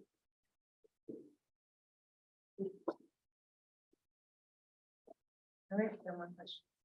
Thank you. Thank you for having us. Good luck. Yeah, so, yeah, thank you very much. Thank you. You're free. I gotta stay. Thank you. I'll see you in the morning. Yeah. All right. All right, so again, update, so a little bit of new business here, sharing with you a memo about the, the Career Voc Tech Education Advisory Committee. And so James came to me a couple weeks ago, maybe, to give me a heads up that something we need to restart doing is there's a general advisory committee for a CBT program for every CBT program in the state. And they have 2 annual meetings. One of those has to be with the school committee.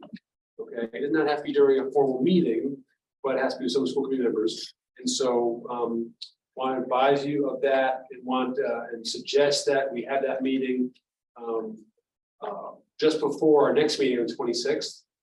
Starting at 5 o'clock. About 4 members of the general advisory committee.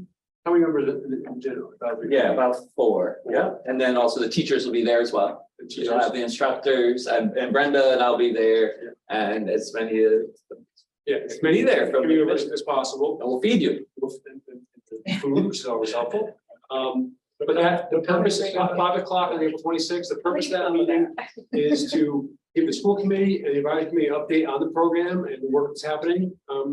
And then also get input from the advisory committee and school members if you like, sort of a response and to just the progress being made and plans going forward. Because we also, it's important to us to make sure the full committee and the general public also get an update about the great things that are happening with CBT and our great plans for them. Is we repeat the shorter part of the presentation during the regular school meeting. But for a few folks who can come at 5 o'clock, we repeat about that, but it allows us to do both later. Okay, and have it during one of that to try to run the meeting. So recommending that, hope that works out. Any questions to verify that or So this is just the general advisory, so it's not all of the, Then what will happen is the general will meet at 5. And then we'll have the program advisories in the at 6. okay, So when the school committee Brenda and I will come here right, and the teachers will, and the general advisory committee members in each shop will go to the shops. Actually, they're gonna go eat in the calf, the bigger. well, that's what I was gonna say, that to me, Yeah. maybe just used to something different, but I would just think, I mean, all should be welcomed by the school committee, not just the general, and I don't wanna throw a wrench in Yeah. anything you're I think it's doing. the size that we have, right? So there's more like than 40, right? Yeah, like 30 to 40 people. It's How many a little were tough there the other day? 70. But not gonna. Yeah, yeah. But where We you, need to come in and maybe, if the school committee wants to thank them, right, because they're doing this, they're on their Yeah. own time, and when do we get the opportunity to say? we can invite them. It's an open meeting. I mean, it's structured again, not to you. I mean, that's your just how I decision, feel. But we can invite the Exactly. folks to come then as well. Or we can all go to the cafeteria and have a meeting there, right, if we're Could, worried about yeah. space in here. I just, Right. I don't wanna, It doesn't have to be a meeting like in this venue with Zoom, right? no, No. Oh, okay, No. okay, all right, okay. just a But it's meeting. weird. No, as long as Stephanie, we might well post it. Yeah, no, it's not a meeting. But we're not deliberating We're not anything. deliberating. No, but if, It's- listen, we will work through the, just to make Yeah, sure. it is subject to open meeting. That, It is subject to open meeting law in the regulations. that's right, yep, actually, yeah. How about we'll work out the details, okay, it may not be just the perfect thing, okay, in terms of all the different competing interests, okay? Or, but between that, we'll make sure that there's, we first cover our bases in terms of what we're obligated to do. But then also we'll make a warm, welcoming, meeting event that gives sort of the purpose of the general advisory committee and the school committee. And then also allows the general public during the regular school committee to get a full update on CBT, because it's an important part of our school. Want to make sure as many people hear about it as possible. Okay? Sound good? Great. Oh, thank you. All right. Thank you, everybody. Thank you. Thank you, Dave. White tablecloth, Yes, I wait. flowers, candles, the whole bag.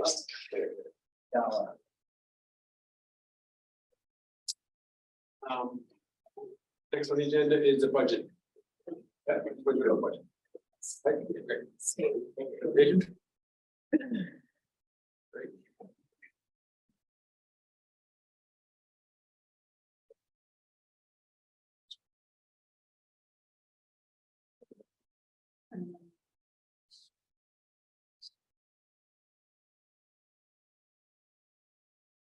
Right.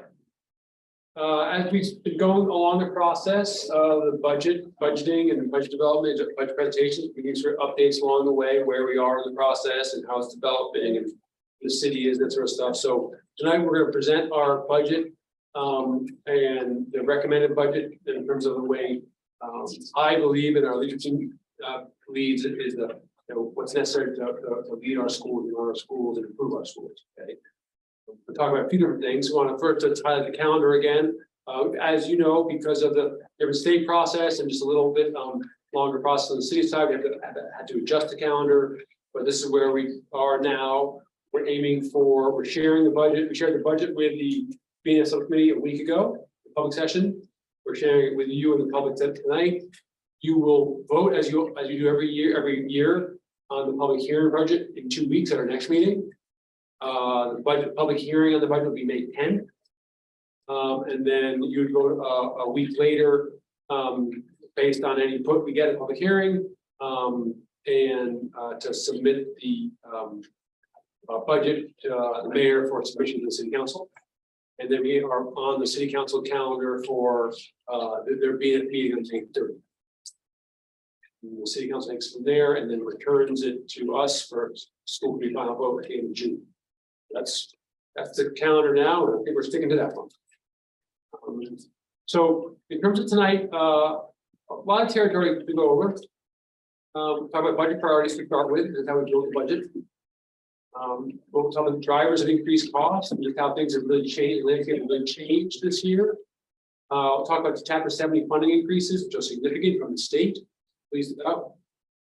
Some detail of the costs, especially the cost increases or significant changes in the budget, and then provide you with the budget summary, which comes with the budget recommendation. So let me just dive in there. Folks are welcome to stop me along the way. So our budget priorities, I've been sharing this since January. First of all, we have a budget that's aligned with the GPS 3-year plan for ongoing improvement. So those broad priorities are deepen student belonging and engagement. We've talked about that already with our DEF advisory committee. Strengthening instruction and better connecting general education and special education.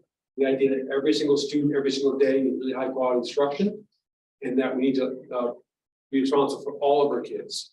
That special education kids, general education kids, are all responsibility of all of our staff. Okay. Social, emotional learning, mental health support, always important. Never more important in our society than today. I'll talk more and more about the struggles we're having in these areas, as well as with education throughout tonight. Which leads me to the last priority, which is strengthening special education through coordination of services and specialized instruction. And those needs are growing. We want to build a budget based on the current fiscal realities. There's significant cost in a number of services and supports, including transportation and also out of district tuition and transportation. We'll talk a lot about that tonight.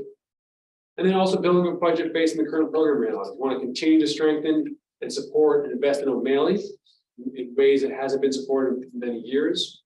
And then we have a growing number of students with complex needs, learning needs, and also social emotional needs. We'll talk more about that tonight as well. A few areas that are ongoing budget, it continues to invest in terms of our priorities for the plan for ongoing improvement. So we have helped the school committee understand and working actively at all, 3 levels here: elementary, O'Malley, and GHS, on the collaborative review and selection of new curriculum. So those investments continue. We are prioritizing academic, we continue to prioritize academic intervention at K-5, and O'Malley, and also GHS. And that means we need to invest in the time and the tools to do so, and time, staff, and tools to do so. We have developed more professional development for special education paraprofessionals and staff this year, and we'll continue to do that and make that deeper and more sustained. We reorganized the GHS counseling department, and that's leading efforts for as we begin to help students, further really hone and identify their path after high school. We continue to invest in better support and coordination of our clinical staff across all schools, active adjustment counselors, guidance counselors, psychologists.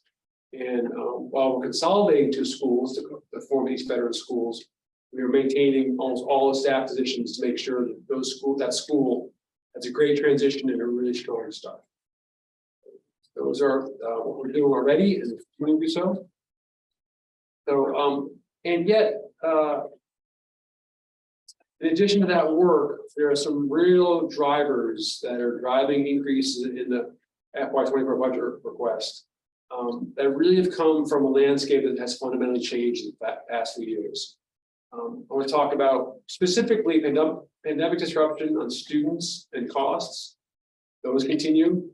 And also on staffing challenges. So attracting, hiring, and retaining staff is getting more difficult in a few very important areas. And also we want to continue our program recruitment. So I'm going to talk about those 3 areas here. The post-pandemic disruption is causing a real impact on our budget increases. We continue to have an increase of and these are, I'll say this, the first 2 areas, staffing challenges and post-pandemic disruption, these are not unique to Gloucester. Okay? I can talk to any superintendent or any community in this Commonwealth, and they're experiencing very much the same things we are. Okay? Budget requests across the state, especially in cities, are up at higher levels than most folks have seen for quite some time. Okay? And then these are the real drivers, not only in Gloucester, but across the Commonwealth. So just to begin here, an increase of significant complex needs that really is exceeding our capacity of our current special education programs and to some degree our staff. So we really need to invest in that. Continued increase in emotional behavioral needs due to pandemic-related impacts. This continues to really strike our students, our families, to some degree our staff,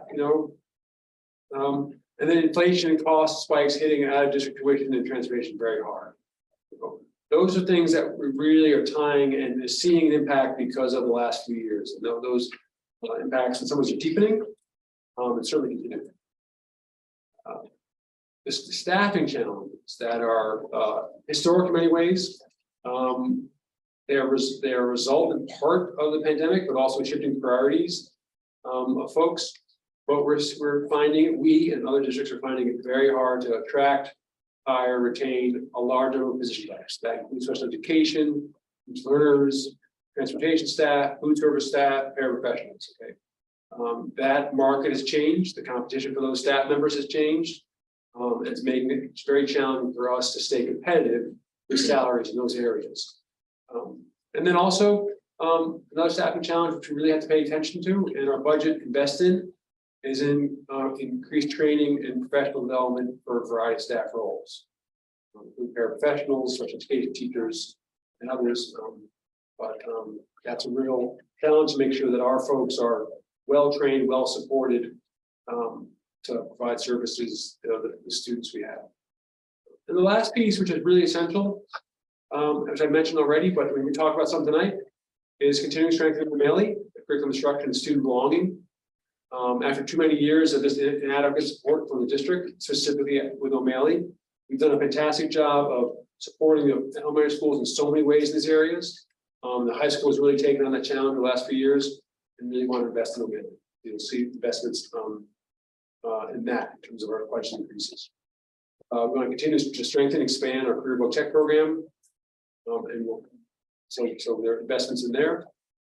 And then also continue to curriculum instruction and intervention improvements to strengthen academic learning.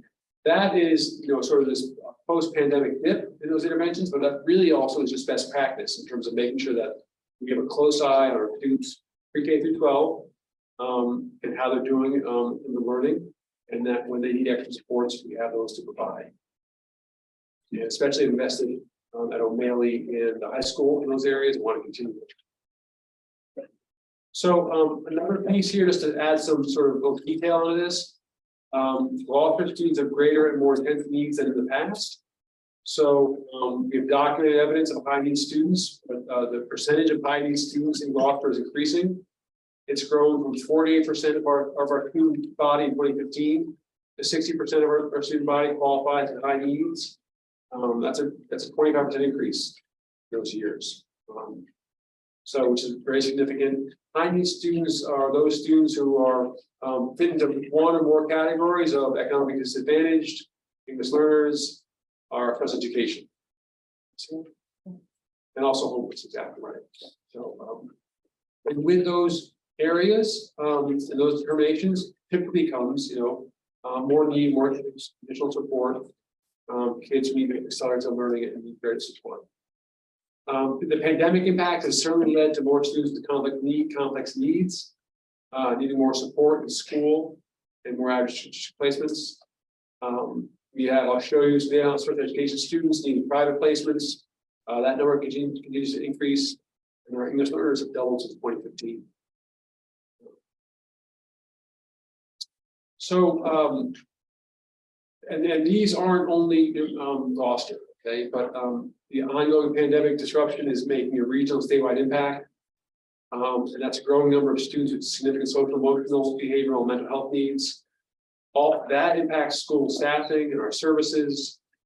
It's leading to growth in out-of-district homeless and foster placements across the Commonwealth, but also in our schools. Growing need for special education staff. And in out-of-district placements where fewer staff are available, so there's a real backlog on those placements. And when there's a backlog in placements close by, we sometimes need to place students further away, like longer bus rides and more transportation. And at this point, the state is we're pushing hard against this, but anticipating having to plan for a 14% increase in out-of-district private school tuition placements, which that alone is an increase for us of the neighborhood of $270,000 to $300,000. That 14% increase in out-of-district private school tuition. And that's what the students know about, not what students that we don't know The about. current students, that's right.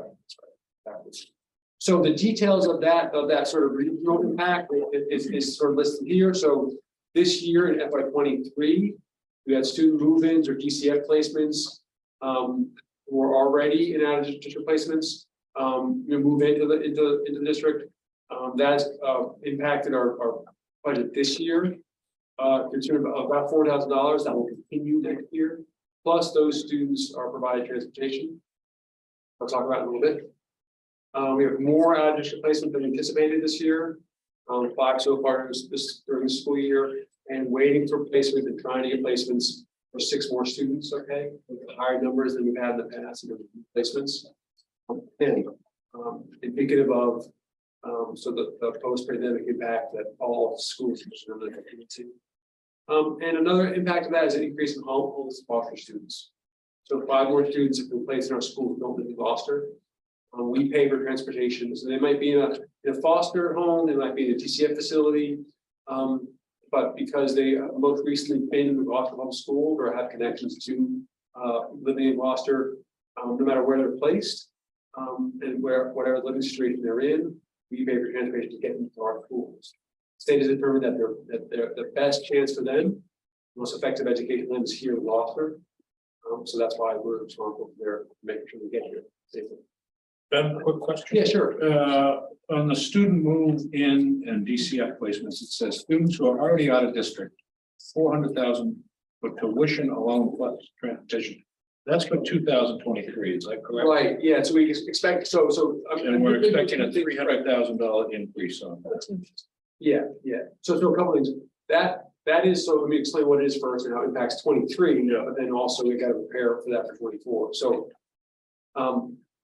So students who move to Gloucester, wherever they move from, let me say they move from Methuen, okay, make this up, okay? They're in an out of district placement, okay, because they go into their special education process, but they're going to decide to move. It's great, you know, Gloucester's a great place to live. But they still maintain wherever they're going to school, that out of district placement. So say that out of district placement happened to be in Beverly, you're making this up, okay?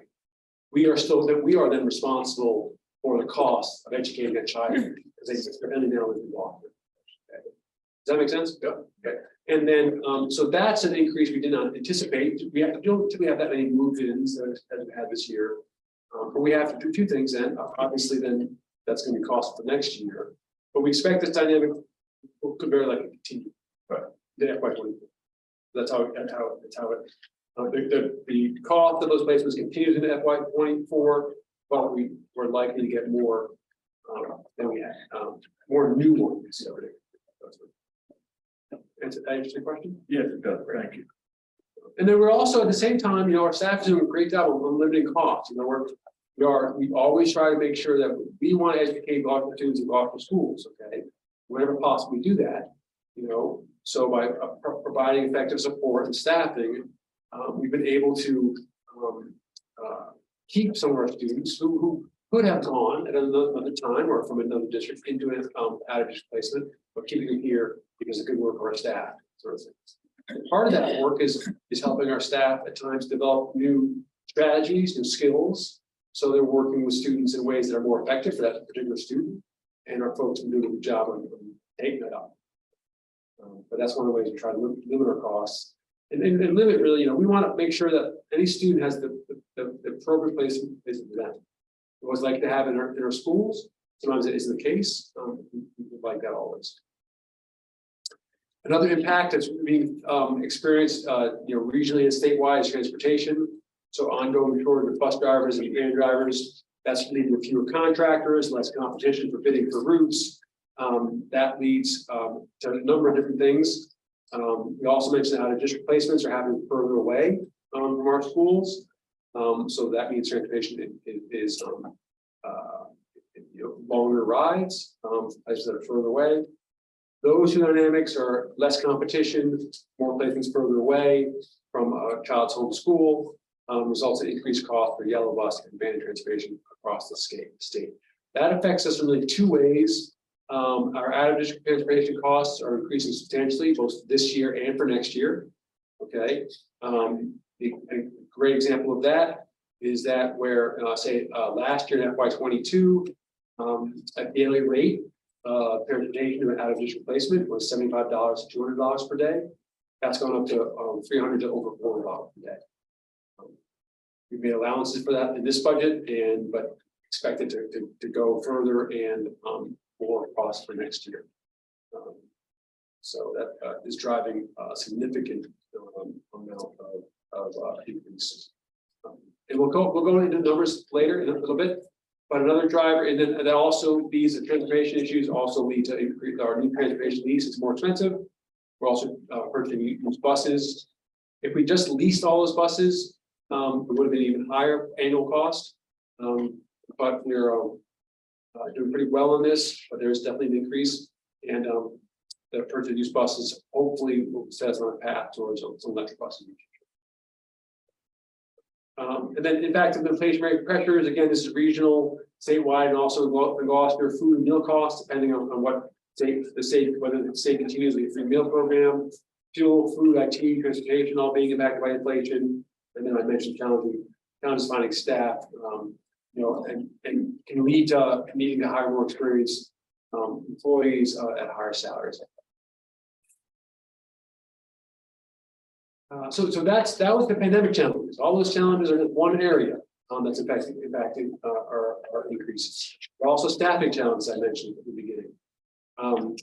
There's national, state, and local challenges hiring staff, market inflationary paid professional wages in areas that we were particularly concerned about, and having challenges with our special education teachers, particularly those serving students with complex needs. As needs increase for students across the state, there's more and more need for special education teacher list training, which means they're in higher demand, lower supply, and more people want them. Specific services are also in higher demand, speech and language, occupational therapy. Paraprofessionals are getting more difficult to hire. We've been not been fully staffed all years about. Bus drivers and monitors and food service workers, again, these are, especially for really the last three there, have been challenges that have been going on since the pandemic. I'm going to continue. And then strengthening programs. So we also want to invest in strengthening our programs. We want to continue to get better and better. Collaborative review and selection of new curriculum daily. We fund that on an ongoing basis. Peer interventions and strengthening use of data teams at O'Malley. Really beginning to make an impact on on student learning. Continue the PACE program at O'Malley for students who need time to transition back into class after disruptions. More training of staff to help with de-escalation of disruptive behavior. Those are all important investments tied to program improvement, but also sort of the current status and maybe current situations we're dealing with. We want to consider additional program to and/or possibly staff to address the most challenging student behavior. As I mentioned before, providing regular and consistent professional development to our paraprofessionals, and also continue to grow and expand their CBT program. Those are sort of like, that's the work we always really want to do, but it's really just one of the things driving our increases.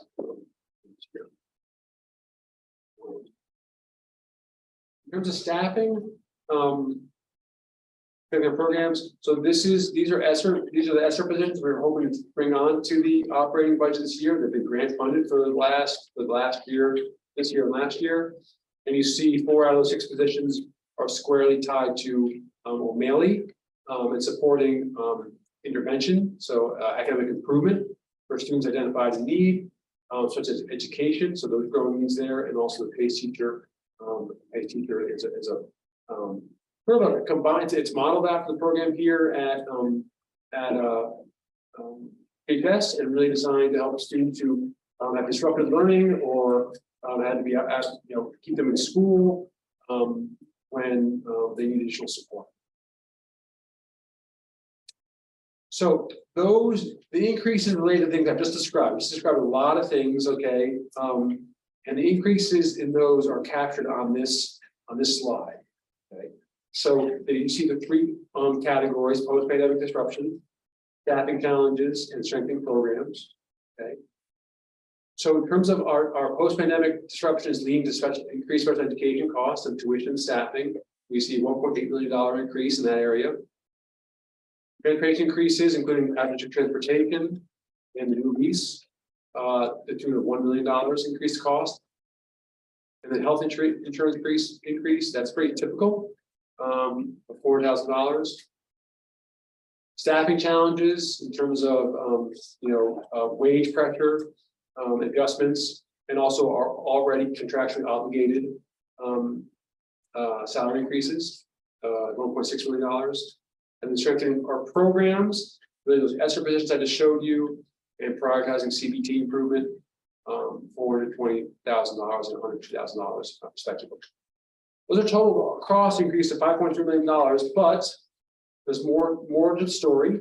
There's offsets and savings that we also when we're budget planning, and so I'll go to those a little bit. But I want to first talk about funding, because the funding landscape has changed very significantly as well, and that's a very important part of the picture here. Okay, so we talk a little bit about state funding, and also what the state expects from the city of Gloucester as well. So a very important piece of the state funding picture is the Student Opportunity Act.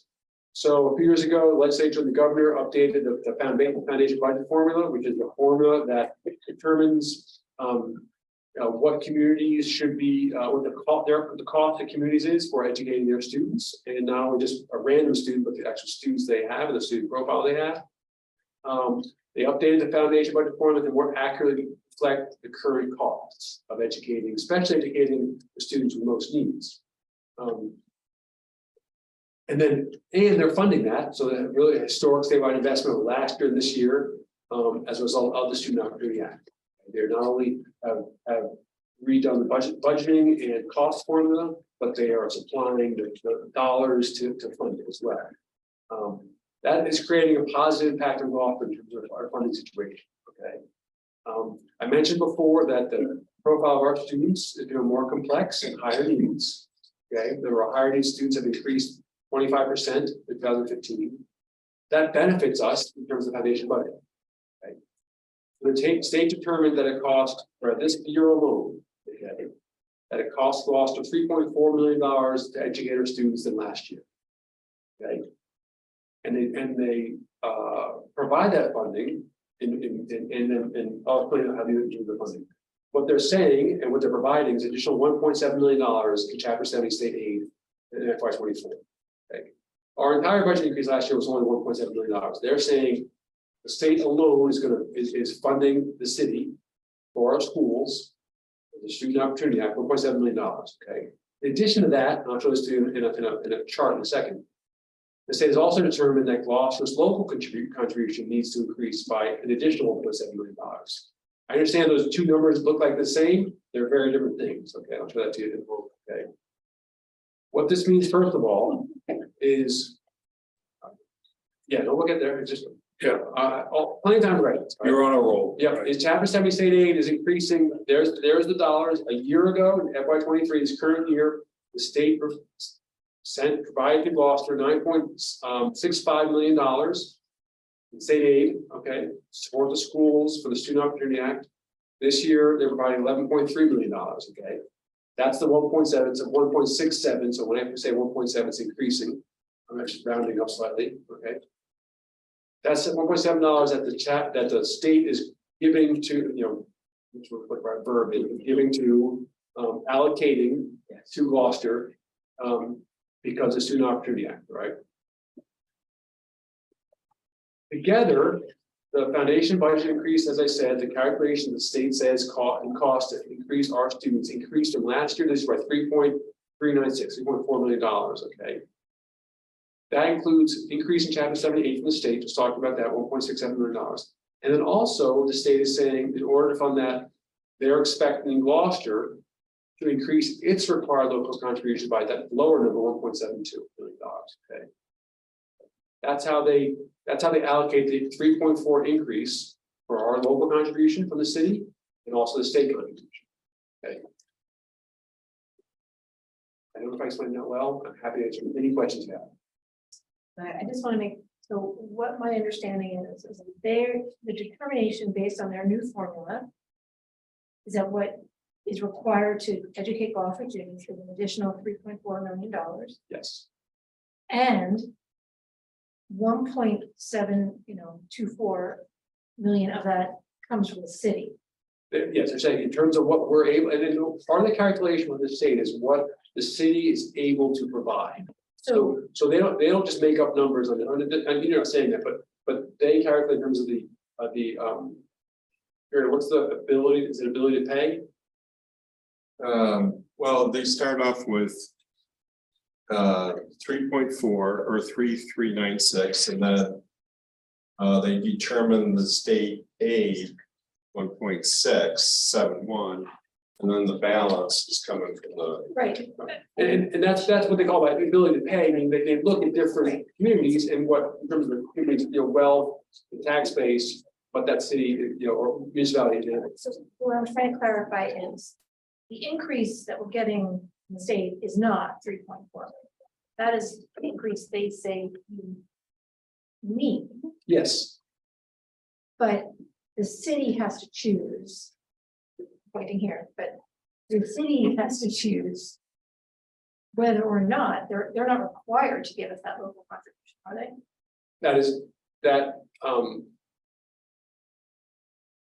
Yes, right. They're not required to. Well, They have a requirement, but not necessarily that. right. Yes. Yes. Yeah, they have a It's not like they give us the requirement. minimum requirement every year. There is a requirement Right. formula for the city to support schools. In order to meet the chapter 70 budget, chapter 70, what the state is saying, okay. It costs educator students. Okay. They're saying that if the state is giving $1.67 million, that in order to meet chapter 70, you're required to increase your local contribution by 1.7.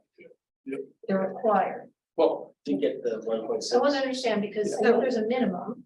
There's a minimum required. The city has met the minimum required amount. Plus the one. So they don't have to, it's not required. it's not, this is not required by law. It's not required because they exceed it. But they're saying for FY 24, your cost went up 3.4. And the state share of that 3.4 is 1.671. And so your local contribution should, not required, because we already exceed the minimum, should be 1.724. So this is what we're waiting to find out. Yeah, we would work with the city. These are the conversations we have to have with the BNF, city BNF and Right. and the administrations to help them understand that the state is saying it's costing more to educate this year. We're contributing this amount. There's an expectation that the city should contribute that much more to meet that 3.4 million. However, it's part of a bigger conversation to how much do they contribute to begin with and how much over their required contribution are they? So it's a conversation. Right. It's gonna be more about convincing, not convincing, but educating Gloucester that this year there is an increase in education because of the high needs from COVID. And how we're gonna afford to pay those services. I think Kathy's gonna. And the Student Opportunity Act, to kind of put it to the, fundamental change in how these things are calculated, is they change the assumptions in terms of what it costs to educate special education students and that percent, and they changed it to look at a district's specific district's percent as opposed to an estimated state level percent. What does it cost to educate English learners? So that factor, that amount that they multiply our population, our enrollment has gone up. And other things like that. So the formula has been adjusted to more accurately reflect what districts have known for many years. That what they were saying it costs and what they were then funding was much lower. So the whole push was get the formula right and provide the funding, which is, you know, chapter 70 piece of us getting a much more significant increase this year and last year than we've ever seen. I mean, sometimes our chapter 70 went up by $90,000 from year to year consistently. And because the formula is the same. Right, no, I understand. And this is all a factor of the getting it more correct. And I'll just say that districts like us that have more high need students benefited more from the Student Opportunity Act or got credit. Because our costs are more reflected, more accurately reflected from the Student Opportunity Act. So not only do we need, and it's all pretty clear now, I think, not only do we need all of this, the increase in this chapter 78, we need the 1.724 from the state. Well, let's go, we haven't really talked through, you know, what, let me go through the rest of the pieces on this, but yes, essentially. Yeah. But let me go through so you see. But before I do that, any questions? I don't have any questions. I just want to say our increase from the city last year was 1.750. Yeah. So it's not like this number is from zero. Yeah. It's not zero to that. It is, we knew what the historical and we need the extra. Yeah. Chapter 78. Yeah. All right, so let me just go into some of the details here. Is that really what I'll be pulling apart some of the numbers you've already seen. Okay, so and giving you some more details. The projected salary increases across all staff. So these are just our contractually obligated increases that have already been negotiated in most cases. So Gloucester teachers, 7 increase in lane increases, which plus a 2.5 annual cost of living adjustment. We're currently negotiating our education support paraprofessionals food service, transportation, so, that's, pending those negotiations and the results of those will determine those salary increases. Our clerks and secretaries, depending on what, what Steph or Lane or how long they've been here, their increase, rate is from 2.5 to 4.6%. Our new supervisor crossing guards are getting 4.5% raise. These are been negotiated in existing contracts. And the typically individual contracts, we align the labor agreements, and recommending 2.5% increase. So that's aligned with sort of, as you see here, the lower of the collective bargaining units. That is, so the increase across all salaries, we expect a 4.6% total increase of $1.6 million. That's the increase. The total in terms of operating budget, total staff salaries is $36.1 million. It's a total budget of a budget that's in the $50 to $50 million range. $36 million of the operating budget are in staff salaries. Health insurance costs. So you see that health insurance costs this year are pretty much in a little higher than the percentage increase over the last couple of years, but certainly lower than FY20 and 21. We are planning for a $400,000 increase in the FY24 budget. Notice very importantly on the bottom there, the reallocation of the healthcare cost increase. We are reallocating some of that increase over to specific grants, which I'll talk about in a moment. That reduces the vast majority of our healthcare costs are on our operating budget. That increase we're allocating across some of the grants where we have staff, and we pay for staff. So specifically, of that $4,000 increase, we're applying $295,000 of it to grants. You can see ESSER 3, individual, the IDEA, food service revolving fund, also the Title I. We expect the IDEA, food service, and Title I to continue to pay for the health insurance cost on an ongoing basis, from here forward. And that just what that allows us to do is not have all that $4,000 increase in healthcare costs hit the operating. It's one of the offsets, but we're accounting for. I just say but I think it's important to say this every single year that we're the only city department health insurance comes out to our operating budget. Yes, you can say that again if you like. Yeah, I will keep saying it. We're the only city department where health insurance comes out of our operating budget. Yes. So these increases hit us very differently, in theory, than any other city department. Definitely.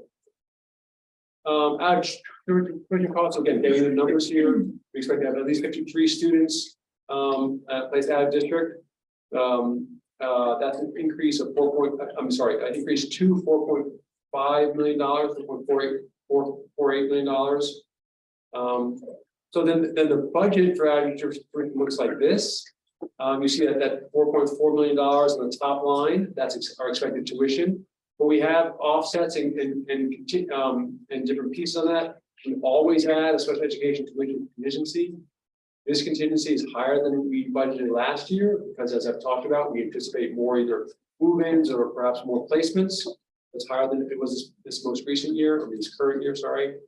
But then there's also offsets to reduce those total costs. We do this every year. So the circuit breaker, which is the state aid for high cost special education students, we apply that each year, which is $1.27 million.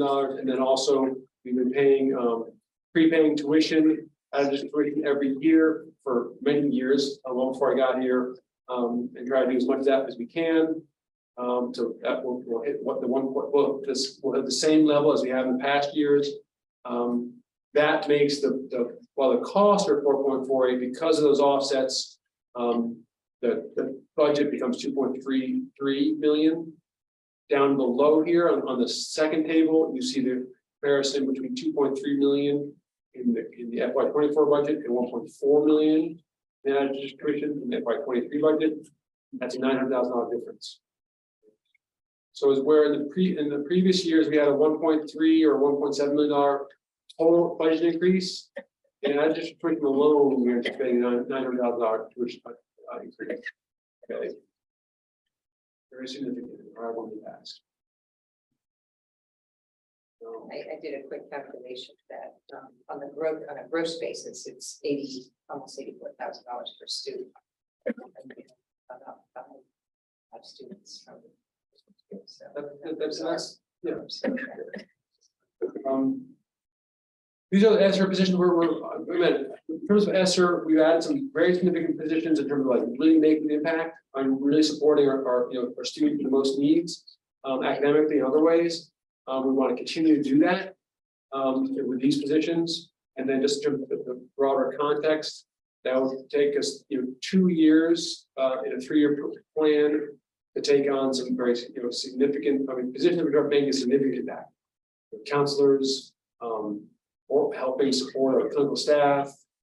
These are areas that are really focused on social, emotional, and mental health support and services, as well as academic support and intervention. Okay. Really significant. So we'd like to continue that plan. Staffing adjustments in any budget is year to year. There is some staffing adjustments. These happen for a number of reasons, which I'll describe.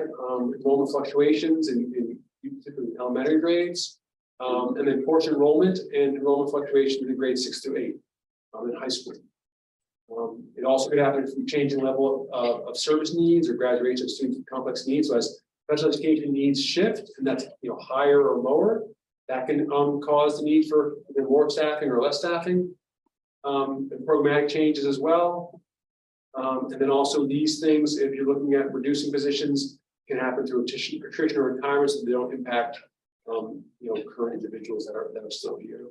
We anticipate in terms of cost savings, trying to we're working on we anticipate 2 to 3 position reductions. At the elementary school, that's about enrollment. So classes that are essentially too small that have 2 classes. And at middle and high, middle, it's a programmatic change, a scheduling change. And at the high school, it's an enrollment and course change. That's sort of working on that. And then another piece on staffing we always account for is retirement savings. So typically when folks retire, they're at the highest end of the salary scale. They're typically replaced by folks lower on the salary scale. Folks not as experienced as someone who's retiring. And so every year we budget and allow for some savings in that gap between folks who are retired at a higher salary and those folks who come in at a lower salary. We're anticipating $210,000 worth of savings for FY20. We have different offsets, and then those different offsets and costs, which I'll summarize in a moment. Capital expenditures, so we have a lot of things already happening. Beam and that being worked on or already funded. So Beam and Plum Cove exterior repairs and painting, installation of rooftop units to complete the rehab of the modular exteriors at Beam and Plum Cove. Obviously, we started at elementary school building. O'Malley replacement of exterior windows and doors started this summer and continuing to finishing next summer. And then bathroom rehabilitation at GS and O'Malley.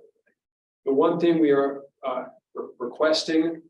And I recommend requesting the city is our Gloucester High grease traps have been apparently, and O'Malley grease traps in our kitchens have apparently been in need of rebuild and repair for, depending on we talked 5 to 10 years. Before I got here, it's one of the first things I heard about.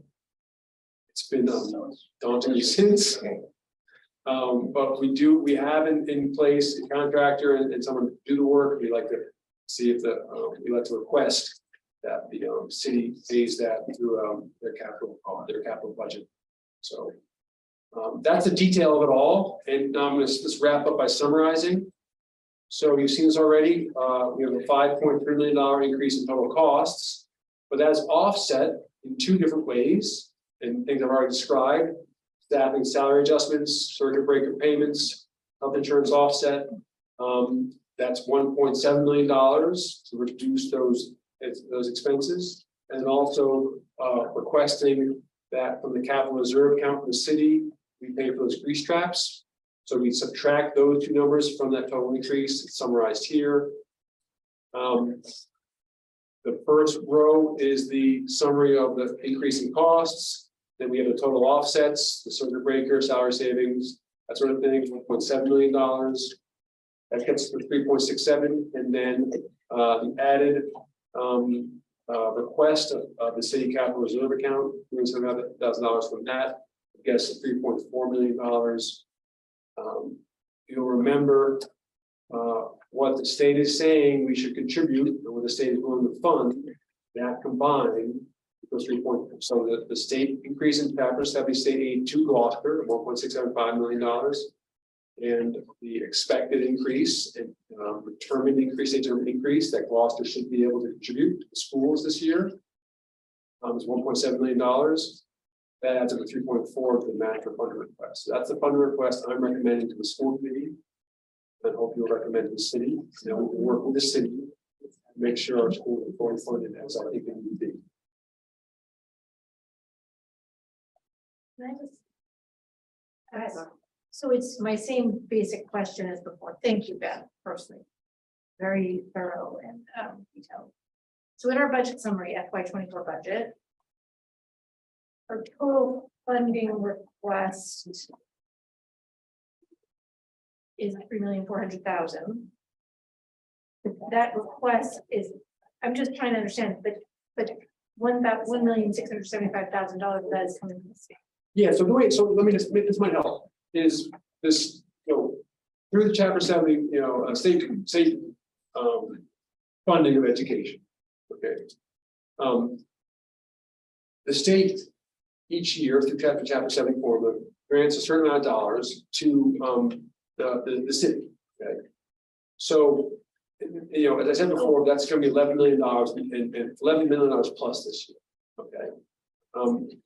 The municipality will not required to send all those dollars to the schools. That's it. Okay, Okay. so that. They're not forced to. Okay. Now, I would say very clearly, the Student Opportunity Act is pretty much clearly designed to go right to the schools, right? That's why it's called the Student Opportunity Act, not the City Opportunity Act, for example. Okay. So that increase, which for the new funding formula, what I'm really saying, I think the school committee, I hope will advocate for, is that increase in chapter 78 should come to schools. No, Okay. now I understand. Last year, it didn't all, for good reason, and then some of that's capital projects for the schools, okay? But this year, because of this flow disruption that continued to, affect us and other school systems, we need that.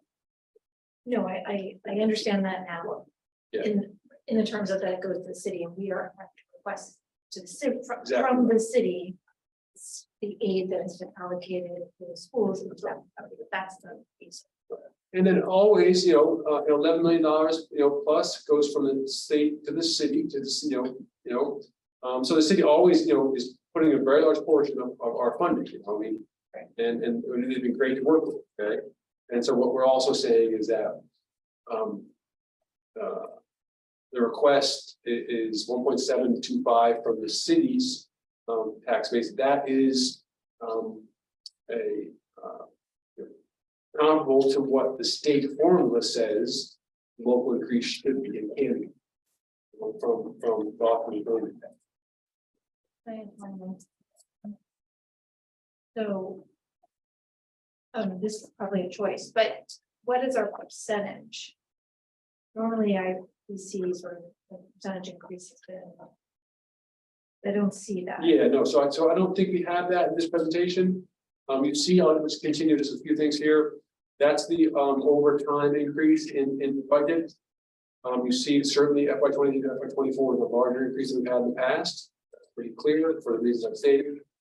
Here's the budget by department. So you'll see increases, really large one in special education for reasons that I've talked about. And then we always want to put sort of our expense, our virtual expense in perspective in terms of our neighboring districts. The latest state numbers we have at this point are FY21, obviously a couple of years out of date. By that point, we continue to give the new one every year. For this latest data, continue at this point to be in the middle of our local districts, a little bit higher in terms of dark districts. Gloucester has a little bit more ability to pay than some of these communities. Leominster, Clinton, Westview, and a few others. So let me turn that off. Happy to show slides if people have questions on specific things. Happy to answer questions.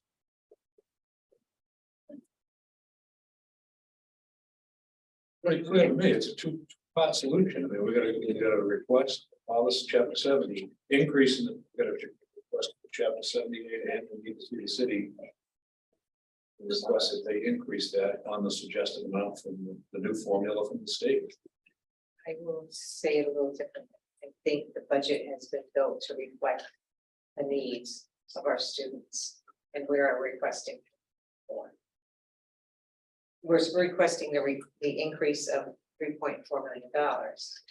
And we're just outlining some of the things at the state level that informs, not only kind of validates the number we're putting forth, but it also kind of shows that there is funding specifically earmarked that says we're not crazy that we need this money, because they say we need to increase your growth, right? So I don't think the percent is as relevant as previous years, Laura. Our chapter 78 went up from last year to this year by 17%. The year before it went up by 40%. So if you average those two things, our budget last year went up by 2.8%. Yes, And we didn't get 40%. Right, so we're just trying to, I think, tell the story is that these are the dollars that we are advocating for our students. And just to say, like, I think the story is quite clear. I mean, I think this information is clear. I will say that I and perhaps others are accustomed to seeing percentage every. It is quite clear, and when I look at the budget by department, I mean, it's really quite clear where the needs are and like how dramatically the needs have gone up. So I'm not countering any of that. I'm just saying that's a typical way we've seen these increases. And the needs are greater. Right. Seems like the needs are greater. So, Well, and also the piece also that we're kind of, you went through the ESSER, bringing into the operating budget, right? Right. So we're kind of losing a funding, an offset place, and that's part of that number as well. So just as the city has been depending on ARPA money to get a lot of things done and fun things, they're gonna lose, that's gonna tail off, just like this is tailed off. So that's really part of the increase as well, is just, yeah. and we knew that longer. And I didn't mean to sound so coarse about it, but I understand painting, but I was just thinking of the numbers. I was kind of focused on that, but totally. So we were getting the presentation tonight so we can digest it. Yep. And then when we come back to the committee in 2 weeks. Because we have to vote for the public hearing budget. So we did the public hearing, advertise the public hearing. Do the public hearing on this. Or on the. When's the public hearing? I can. May 7th. So that'd be, it says May 10th. May 10th. We need, next time we meet, April 26th, we're gonna ask the school committee to vote on the budget to advertise in the Gloucester Times. Yeah. Will the city council be back in person in Kairos May 30th?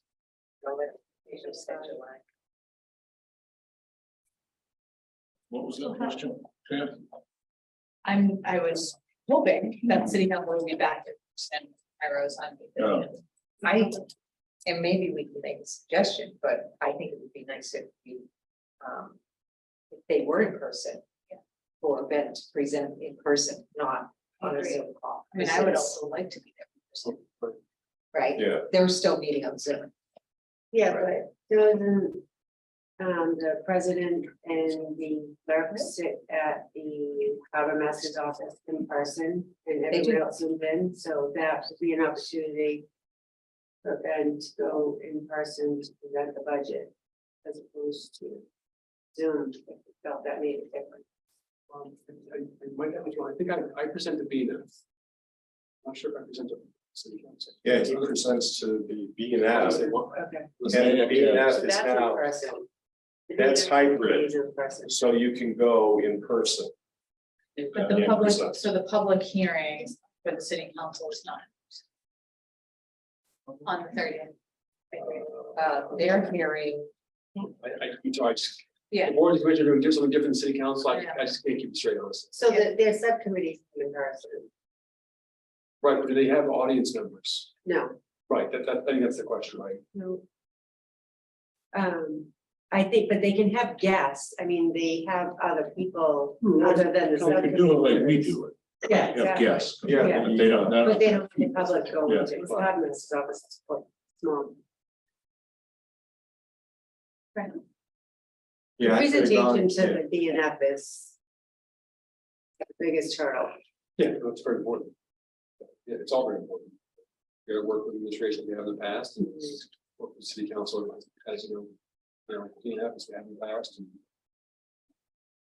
You know, so, and again, you know, I'll, folks will be saying this is not. Gloucester's not alone in this. As of, at least last week, or the week, I think the week before, I was talking to, a bunch of North Shore commands and two, you know, the major cities in North Shore. They hadn't, their schools, superintendents didn't know yet what the city was gonna, what the city budget was for the school. You know? And like, just like, so that's this, we have a number earlier and we work towards that and we're very good at it, So, you know, it's really, when I talk about disruptions in the education landscape, it is well beyond Gloucester. You know, and it's in folks around or, you know, we're seeing resources. You know, just like I think I painted is just a variety of actors. You know, most of which are on, you know, control. And then another piece, like, you know, we want to, you know, our schools are getting stronger and we want them to continue to go stronger and stronger. And that also needs to be invested. Everything's gonna be okay. We've done this many, many times under much worse circumstances. We will rally, we come together to get there. I appreciate the presentation, done. Great Yes, job on me too. this. Very, Thank you. very detailed. Thank you. Yeah. We've seen it. Good help with being. This was in color. Yeah. Yeah. You guys are like- No, you know, Gary and Stephanie Frontier, you know, this is, you know, we're only, you know, part of the process here, right? We know that for sure, but as always, get a lot of great support from folks, you know, Peter's been great along the way, helping us, guiding us a bit. You know, Gary and Stephanie Frontier have been fantastic and help. And then a lot of this, working with a lot of staff, a lot of, you know, our school leaders, sort of stuff. But, you know, a lot of work.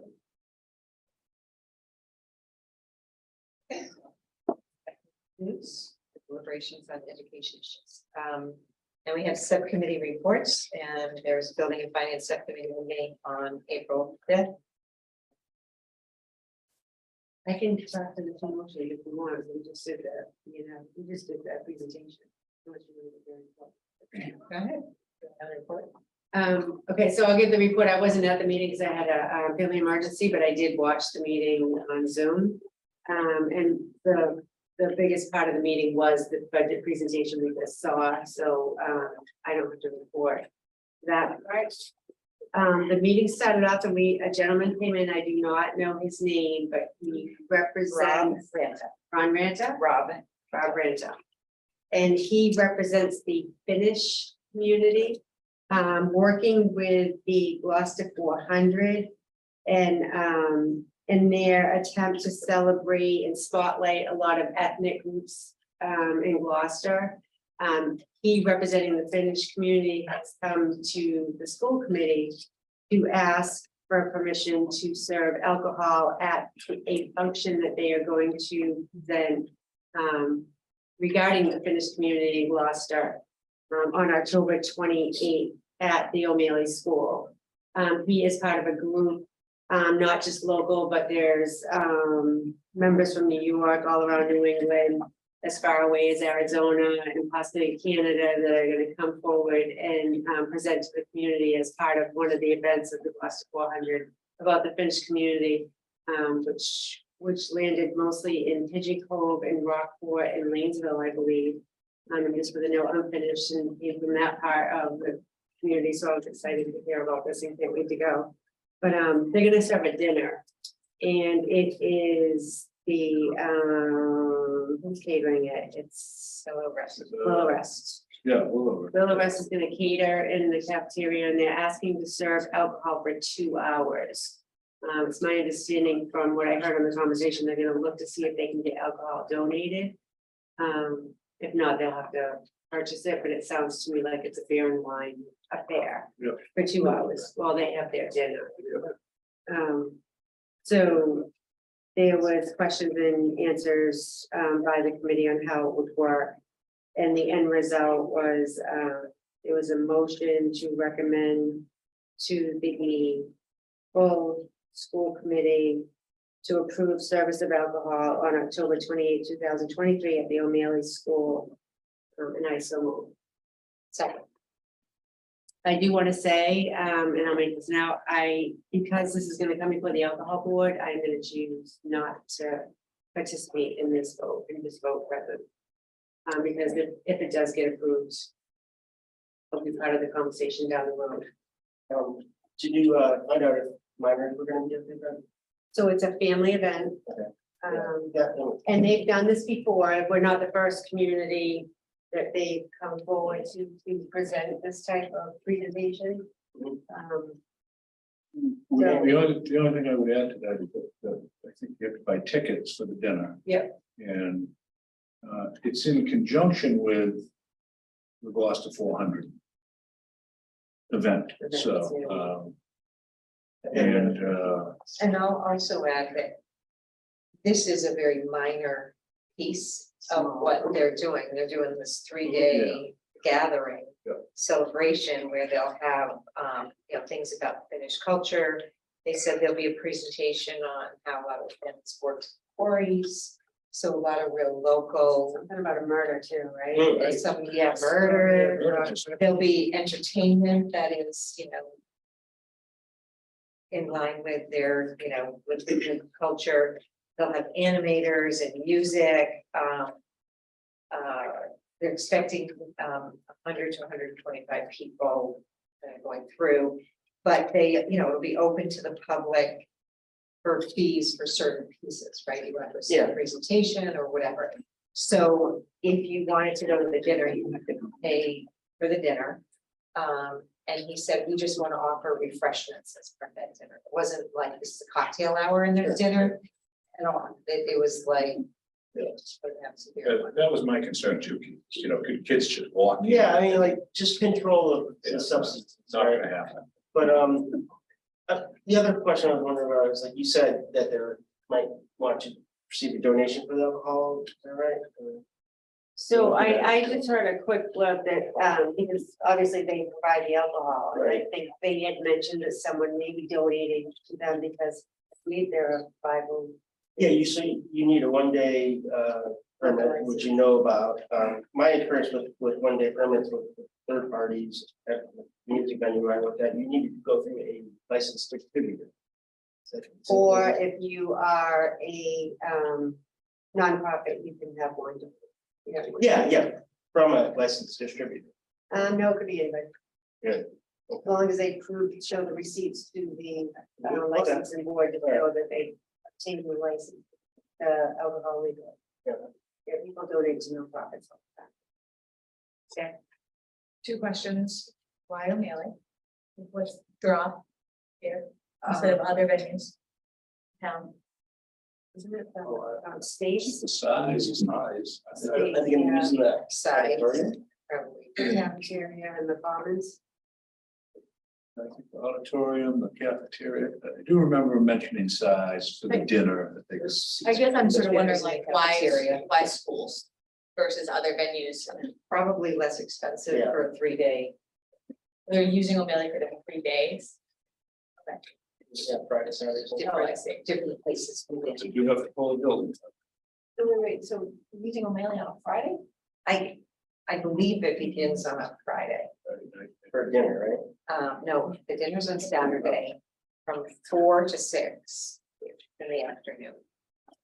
So it's interesting. And then First, Another question is, have we ever allowed anybody to serve alcohol in our school? In the past, prior to, what's it, or me being on the committee. No, we were on the committee when we had the auditorium that was. Oh, yes, yes, yes. So They Cape serve Ann one all the Center. time. Yep. Okay, good. So are they gonna have licensed servers or just? It'll be through the little rest, so yes. Okay. So when they go before the licensing board, there's a whole level of scrutiny that we would share the same concern. Which is why I'm not gonna vote on this tonight, but I can tell you it's gonna get a lot more. Yeah, okay. Detailed than the questions that concerns me and asked here, and Yeah, 'cause I'll let licensed you know servers are when that just like- meeting is scheduled and you can watch it on Zoom and hear. The inquiries that we do for one-day licenses to make sure that there's insurance. And a whole host of other things. I heard his response about insurance at the meeting, and that's not gonna be enough, so, there'll be a conversation. Take place to make sure that there's safeguards in place, kids being involved. Eyes on alcohol storage. And who can serve the alcohol and. The accountability they have after they serve the alcohol to the licensing board. Show how much alcohol was served in the receipts and things like that. Wow, it's more involved than I'm used to. So, sorry, just to be clear, a mailing use is on Saturday. Just Saturday? Yeah, but it's all day Saturday, I mean, it's, so they have, Their weekend. their new weekend goes October 27th to 29th. Or they're using a mailing on the 28th. But it is a, sorry, it was gonna be in that packet, not Yeah. in this packet, okay? It's sideways, that's why But from 8:30, so there's registration starts at 8:30 in the morning. Things start happening 9 o'clock. With the murder mystery thing. And then it goes until 9 o'clock in the evening. Yeah. Everybody's turning their heads. With the dinner starting at around 5 o'clock. Reception at 4, dinner at 5. And it's planned to have serve drinks only from 4 to 6 p.m. In the cafeteria only. in the cafeteria. So they got a bunch of hurdles for them to cross. One is this one, okay? And if that's approved, then we'll continue to work with them on the building use, our building use process, okay? So, obviously, the most significant licensing board. That's.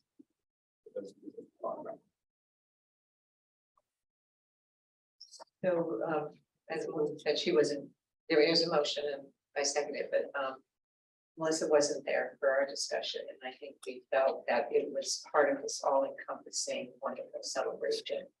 And it was a very minor, so it wasn't for having a party, please come, we are having this, and we're having dinner, people will be there for a whole host of. And Bill wanted to know why the Swedish word. Oh, boy. You just threw it in there. So, rivalry. Thank you, question. Okay, Maria, roll call vote, please. Mr. Minio. Yes. Ms. Branch. Yeah, present. Ms. Watson. Yes. Ms. Mason. Yeah. Chairperson Clancy. Yes. Mr. Melvin. Yes. And then the next order of business they had was to discuss build and use fees. In particular, we had the Girl Scouts come forward. We had started this discussion a few weeks back. They use the Plumbo classroom for their meetings. And in the past, we have not charged them for their meetings. Currently, the policy and the fee agreement that we have a 2-hour minimum at $25 per hour. They use the classroom 18 different days, which would come to a $90 fee. The Girl Scouts, they charge a very, very minimal dues. Which most of that money goes to purchase materials. So they've asked for a waiver. So that they don't have to pay that $900, which they've never been charged before. So there was a discussion with the members. And there was a motion to recommend to the whole school committee to waive building use fees for the use of classrooms by youth groups serving organizations who charge no or minimal user fees. So this isn't just for the Girl Scouts. The Girl Scouts was the example that brought us forward, but for all our youth groups that do not charge or have minimal fees, the motion is to recommend that we waive those fees. Specific to classroom rentals, Specific to not to classroom like rentals. bigger. So, And, I move that. So there, and also you have. correct me if I'm wrong, was the idea to create a whole new category for this? Yeah, as I, said numerous times, I'm not interested in, one-off or, different fees for different organizations, okay, and I'm making one-offs, okay? So we feel like this is a, Girl Scouts are an example of, youth service organization that collects no or minimal, user fees or dues and using classrooms. We don't have any others, I believe, at this point. Amy, didn't you have one at East Gloucester Girl Scout? Girl Scouts, we used to. Oh, we don't have other organizations, but that fit this category at this point. But it's there's a potential for it. So, but it's not about creating. The Girl Scouts are an example. Yeah. Okay, we're not doing this just for the Girl Scouts. Okay, and nor can we. I mean, what I really want to, I've said before, but warn us away from is making individual deals for individual groups that can get an organization like us in a lot of hot water very quickly. Right? So we try to have, have rules that can be applied, the no problem. Makes sense to me. Okay. Is there a second to the motion? Second, Okay, any more discussion? Okay, roll call vote. Mr. Minio, Yes. Ms. Prince. Yes. Ms. Watson, Yes. Ms. Weason. Yes. Jefferson Clancy. Yes. Mr. Moody. yes, And other than that, I think there's a motion for transfers, which goes into our consent agenda. We already approved. That's the end of the report. Okay, great. Okay, direction or acceptance of grants. I guess I will take them one at a time. Department of Education, I move that we accept the Department of Education, Department of Elementary and Secondary Education grant of high quality instructional materials implementation grant for $90,000. Second. Discussion. Good. Roll call vote, please. Mr. Minio, Yes. Ms. Prince. Yes. Ms. Watson. Yes. Ms. Weason. Yes. Jefferson Clancy. Yes. And Mr. Oliver. yes, I move that we accept the Department of Elementary and Secondary Education 21st CCLC. Community Center, Community Learning Center, Okay, 21st Century Community Learning Center. okay. Internship enhancement grant in the amount of $44,640. Second. Okay, any discussion? Maria, roll call vote, please. Mr. Minio, Excuse me, question. Mr. Minio, Oh, sure. Ms. Prince. Yes. Ms. Watson. Yes. Ms. Weason. Yes. Jefferson Clancy. Yes. And Mr. Oliver. Yes. I move that we accept the Gloucester Education Foundation Gordon Summer STEAM Camp Grant in the amount of $35,000. Second. Okay, any discussion? Okay, roll call vote. Mr. Minio, Yes. Ms. Prince. Yes. Ms. Watson. Yes. Ms. Weason. Yes. Jefferson Clancy. Yes. And Mr. Melvin. yes, Okay, and the last one is Gloucester Education Foundation O'Malley Academy Grant in the amount of $10,000. Nice. Second. There's two more on the next page. Oh, sorry, okay, I'll get there. All right, okay, any discussion? Roll call vote, please. Mr. Minio. Yes. Ms. Prince. Yes. Ms. Watson. Yes. Ms. Weason. Yes. Jefferson Clancy. Yes. Mr. Melvin. yes, Next item is that we accept the National School Lunch Program Mass Farming Reinforces Education and Students Grant in the amount of $10,000. second, Discussion.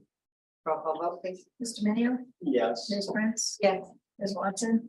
Yes. Ms. Weason. Yes. Jefferson Clancy. Yes. Mr. Melvin.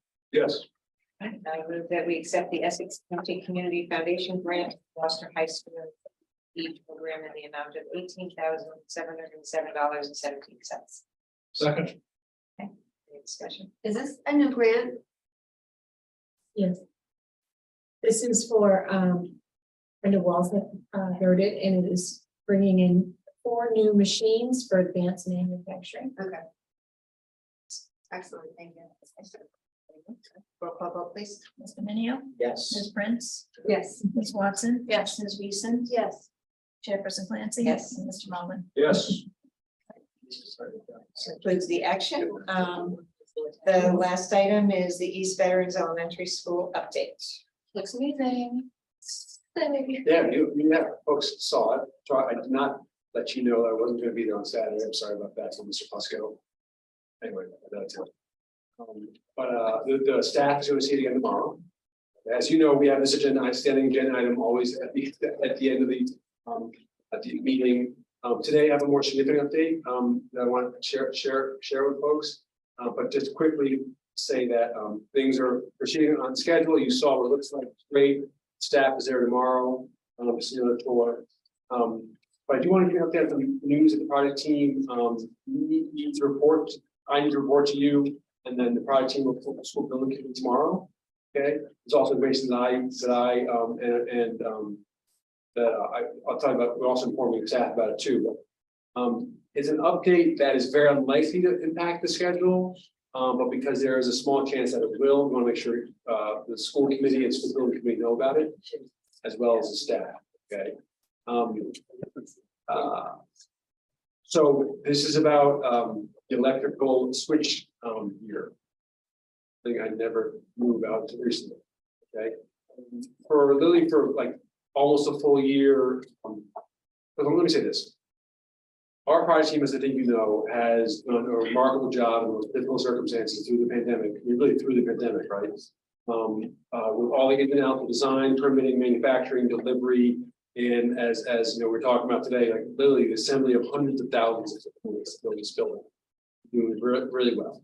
It's on schedule, under budget. Okay, it's all happening. So, you know, there are, as we get closer and closer to the completing, the timelines get tighter. Okay? Electrical switchgear is something we recently learned was not shipped when the team expected it to. Okay, electrical switchgear just quickly is really what takes the incoming power. Okay, 3,000 amp power into the main building, the main sort of electrical board, and then distributes it to the different panels that are throughout the building. Okay. Look at you and what you know. It helps all those things help power, the lights, the alarm systems, the doors, the HVAC, everything, the building, okay? The project team, which means WT Rich and CBR Erie, have been working with the manufacturer for months and months, knowing that these have been backed up. Electrical switchgear, electrical components are backed up in major ways and have been for a year, okay?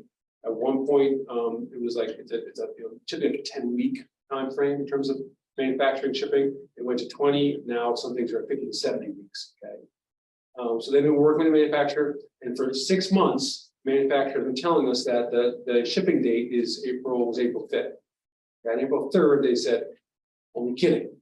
All right, they said no, they won't ship it on April 5th. Okay, I shouldn't be cavalier about this, but but even the week before, they were still telling the project team that they expect to ship it on April 5th, but they didn't. Okay? So because they know what a crucial component of this is, they were already working on possible contingencies, okay, in case it didn't ship. Okay, knowing what the landscape. Right?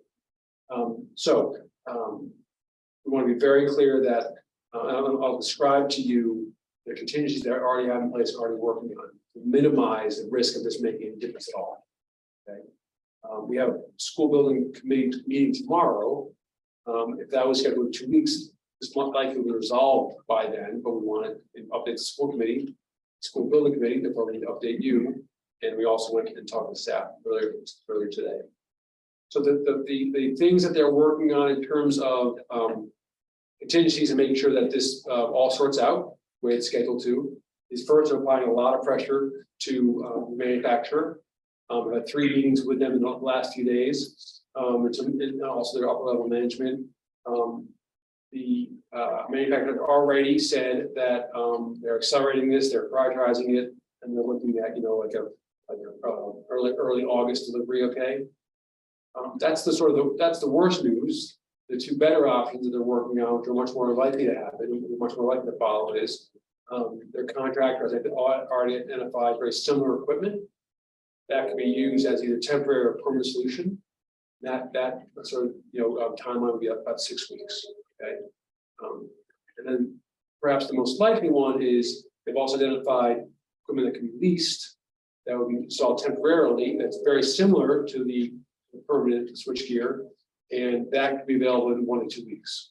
Okay, they're also working on different workarounds within the building, including part of the reason that it's necessary to get the switchgear in place now. So they're working on temporary power now, 400 amp service instead of 3,000. Okay, that allows them to use all of their buildings actually, but also to start testing some systems and getting things going. The reason to have the switchgear in place now would be they can operate all the systems because it's the permanent power. Okay. Without that, with a temporary solution, they can start cycling through the different, say, rooftop units. Those take about a week to get going and then to test. We want to make sure that all 6 units are tested, in plenty of time, okay, and operational. So they're able to do that in stages, whereas if they had the switchgear in place now, they can do it all at the same time. Okay, but that's another way they're minimizing any potential impact. Okay. Don Rich, myself, Brian Motzka, and Matt Fusco went and spoke to First East officer staff today, let them know about it. And also the veteran staff, we want to make sure they knew about it from us directly, rather than hearing it because it was on a meeting, or on that sort of thing, or through the grapevine. They were great. They were, obviously concerned, but also understood the situation. And the message to you, the message to the community, is that the contractor, W. Rich, who worked so with us, PR here, myself, are quite very confident that we're still on an on-time schedule, that this will work out. But because there is, like I said, a slight increased risk that might affect the timeline, I want to make sure it goes back. Okay. John Rich today just told the veteran staff, directly that he expects, we'll know which plan we're going on in the next couple of weeks at the most, and then have that in place. Each of those solutions they're working on has to still go work through the city's electrical engineer and get, and also the design, our designers, to make sure is a solution okay. You get approval to sign off by the code sort of thing. So there's still a process on each one of them, but I feel confident that and more importantly, the contractor, John Rich, Brian Motzka, are also feel confident that we're putting the right things in place. There is ultimately, some very small possibility to affect the timeline. If that's the case, we'll work with the staff to understand what that means. Okay, and whether that means that we, open the schools where they are now. I'm hesitant to even say that possibility because it's such a small possibility at this point. It would be irresponsible for anyone to say or record or put forward that this is, it equals a delay in anything. Okay, we want to give folks a heads up, as I'll keep on saying, there's a very, very small possibility that this impacts the timeline at all. I'm really confident that the team's doing everything to make it done. So let's just take note that out of all the schools we built, this is the first potential tiny issue that we've had. And that is amazing considering we built 2 buildings in the last 14 years, right? So, I think we're so accustomed to everything just working that now we have this issue and it's like, oh, but through a pandemic, we built, we're strong, they'll figure this out. That company though, from April to August, find another place. Yeah, so they would have known in April that they weren't ready. They should have known 2 days before that it wasn't going to be shipped, but that's a. I'll let the folks thing. do them do that. They'll figure it out. But I mean, this team is, they faced challenges like this all throughout this whole process. We're activating, other folks to apply pressure. They really worked with so many pieces of this. And so you haven't heard of any blips. And I'm kind of working. I just don't want to see headlines at schools. Yeah, no, Right? that would be irresponsible and like that, again, so the full story here is that, you know, there's an issue, one more thing. But the team is really doing what it needs to make sure it doesn't impact. We will keep you informed when they settle on a solution, we'll let you know about it. And let the staff know about it. Just want to make sure that, at this point in time, when there's anything, as any chance of affecting timeline, we need to make sure you guys know and the school vote. When did they predict the end date, the finish date? Yeah, so the Was it initial, June? sort of, substantial completion, what they call it, was June 3rd, okay? June 3rd? Yeah, June 3rd, this point is later June, June 3rd, I think June 30th, maybe June 27th, I'm not quite sure. That still gives us, plenty of time to do what we need. And it's especially with, if we're leasing the skier, or if we're putting in, the alternative gear, that allows us to get a certificate of occupancy. Right. You get that always even before the full punch list is finished, always the work continues even after you get a certificate of occupancy. So we still expect to get that. Furniture's coming? Furniture can all. That was move my in- worry. Furniture can all move in ahead of time on that. It's gotta be, that's built on site, that will happen as well, with a temporary service. So yeah, so that's all. And we're bring on a move manager, who will work with us and work with schools and staff on the moving timeline and packing all sorts of stuff. And so that's all rolling along as well. And yeah, so it all continues to plan for and work towards an on-time opening, and we expect that to happen. Yep.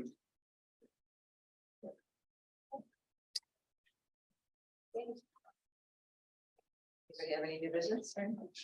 No? Okay. Motion to adjourn. Second. Third.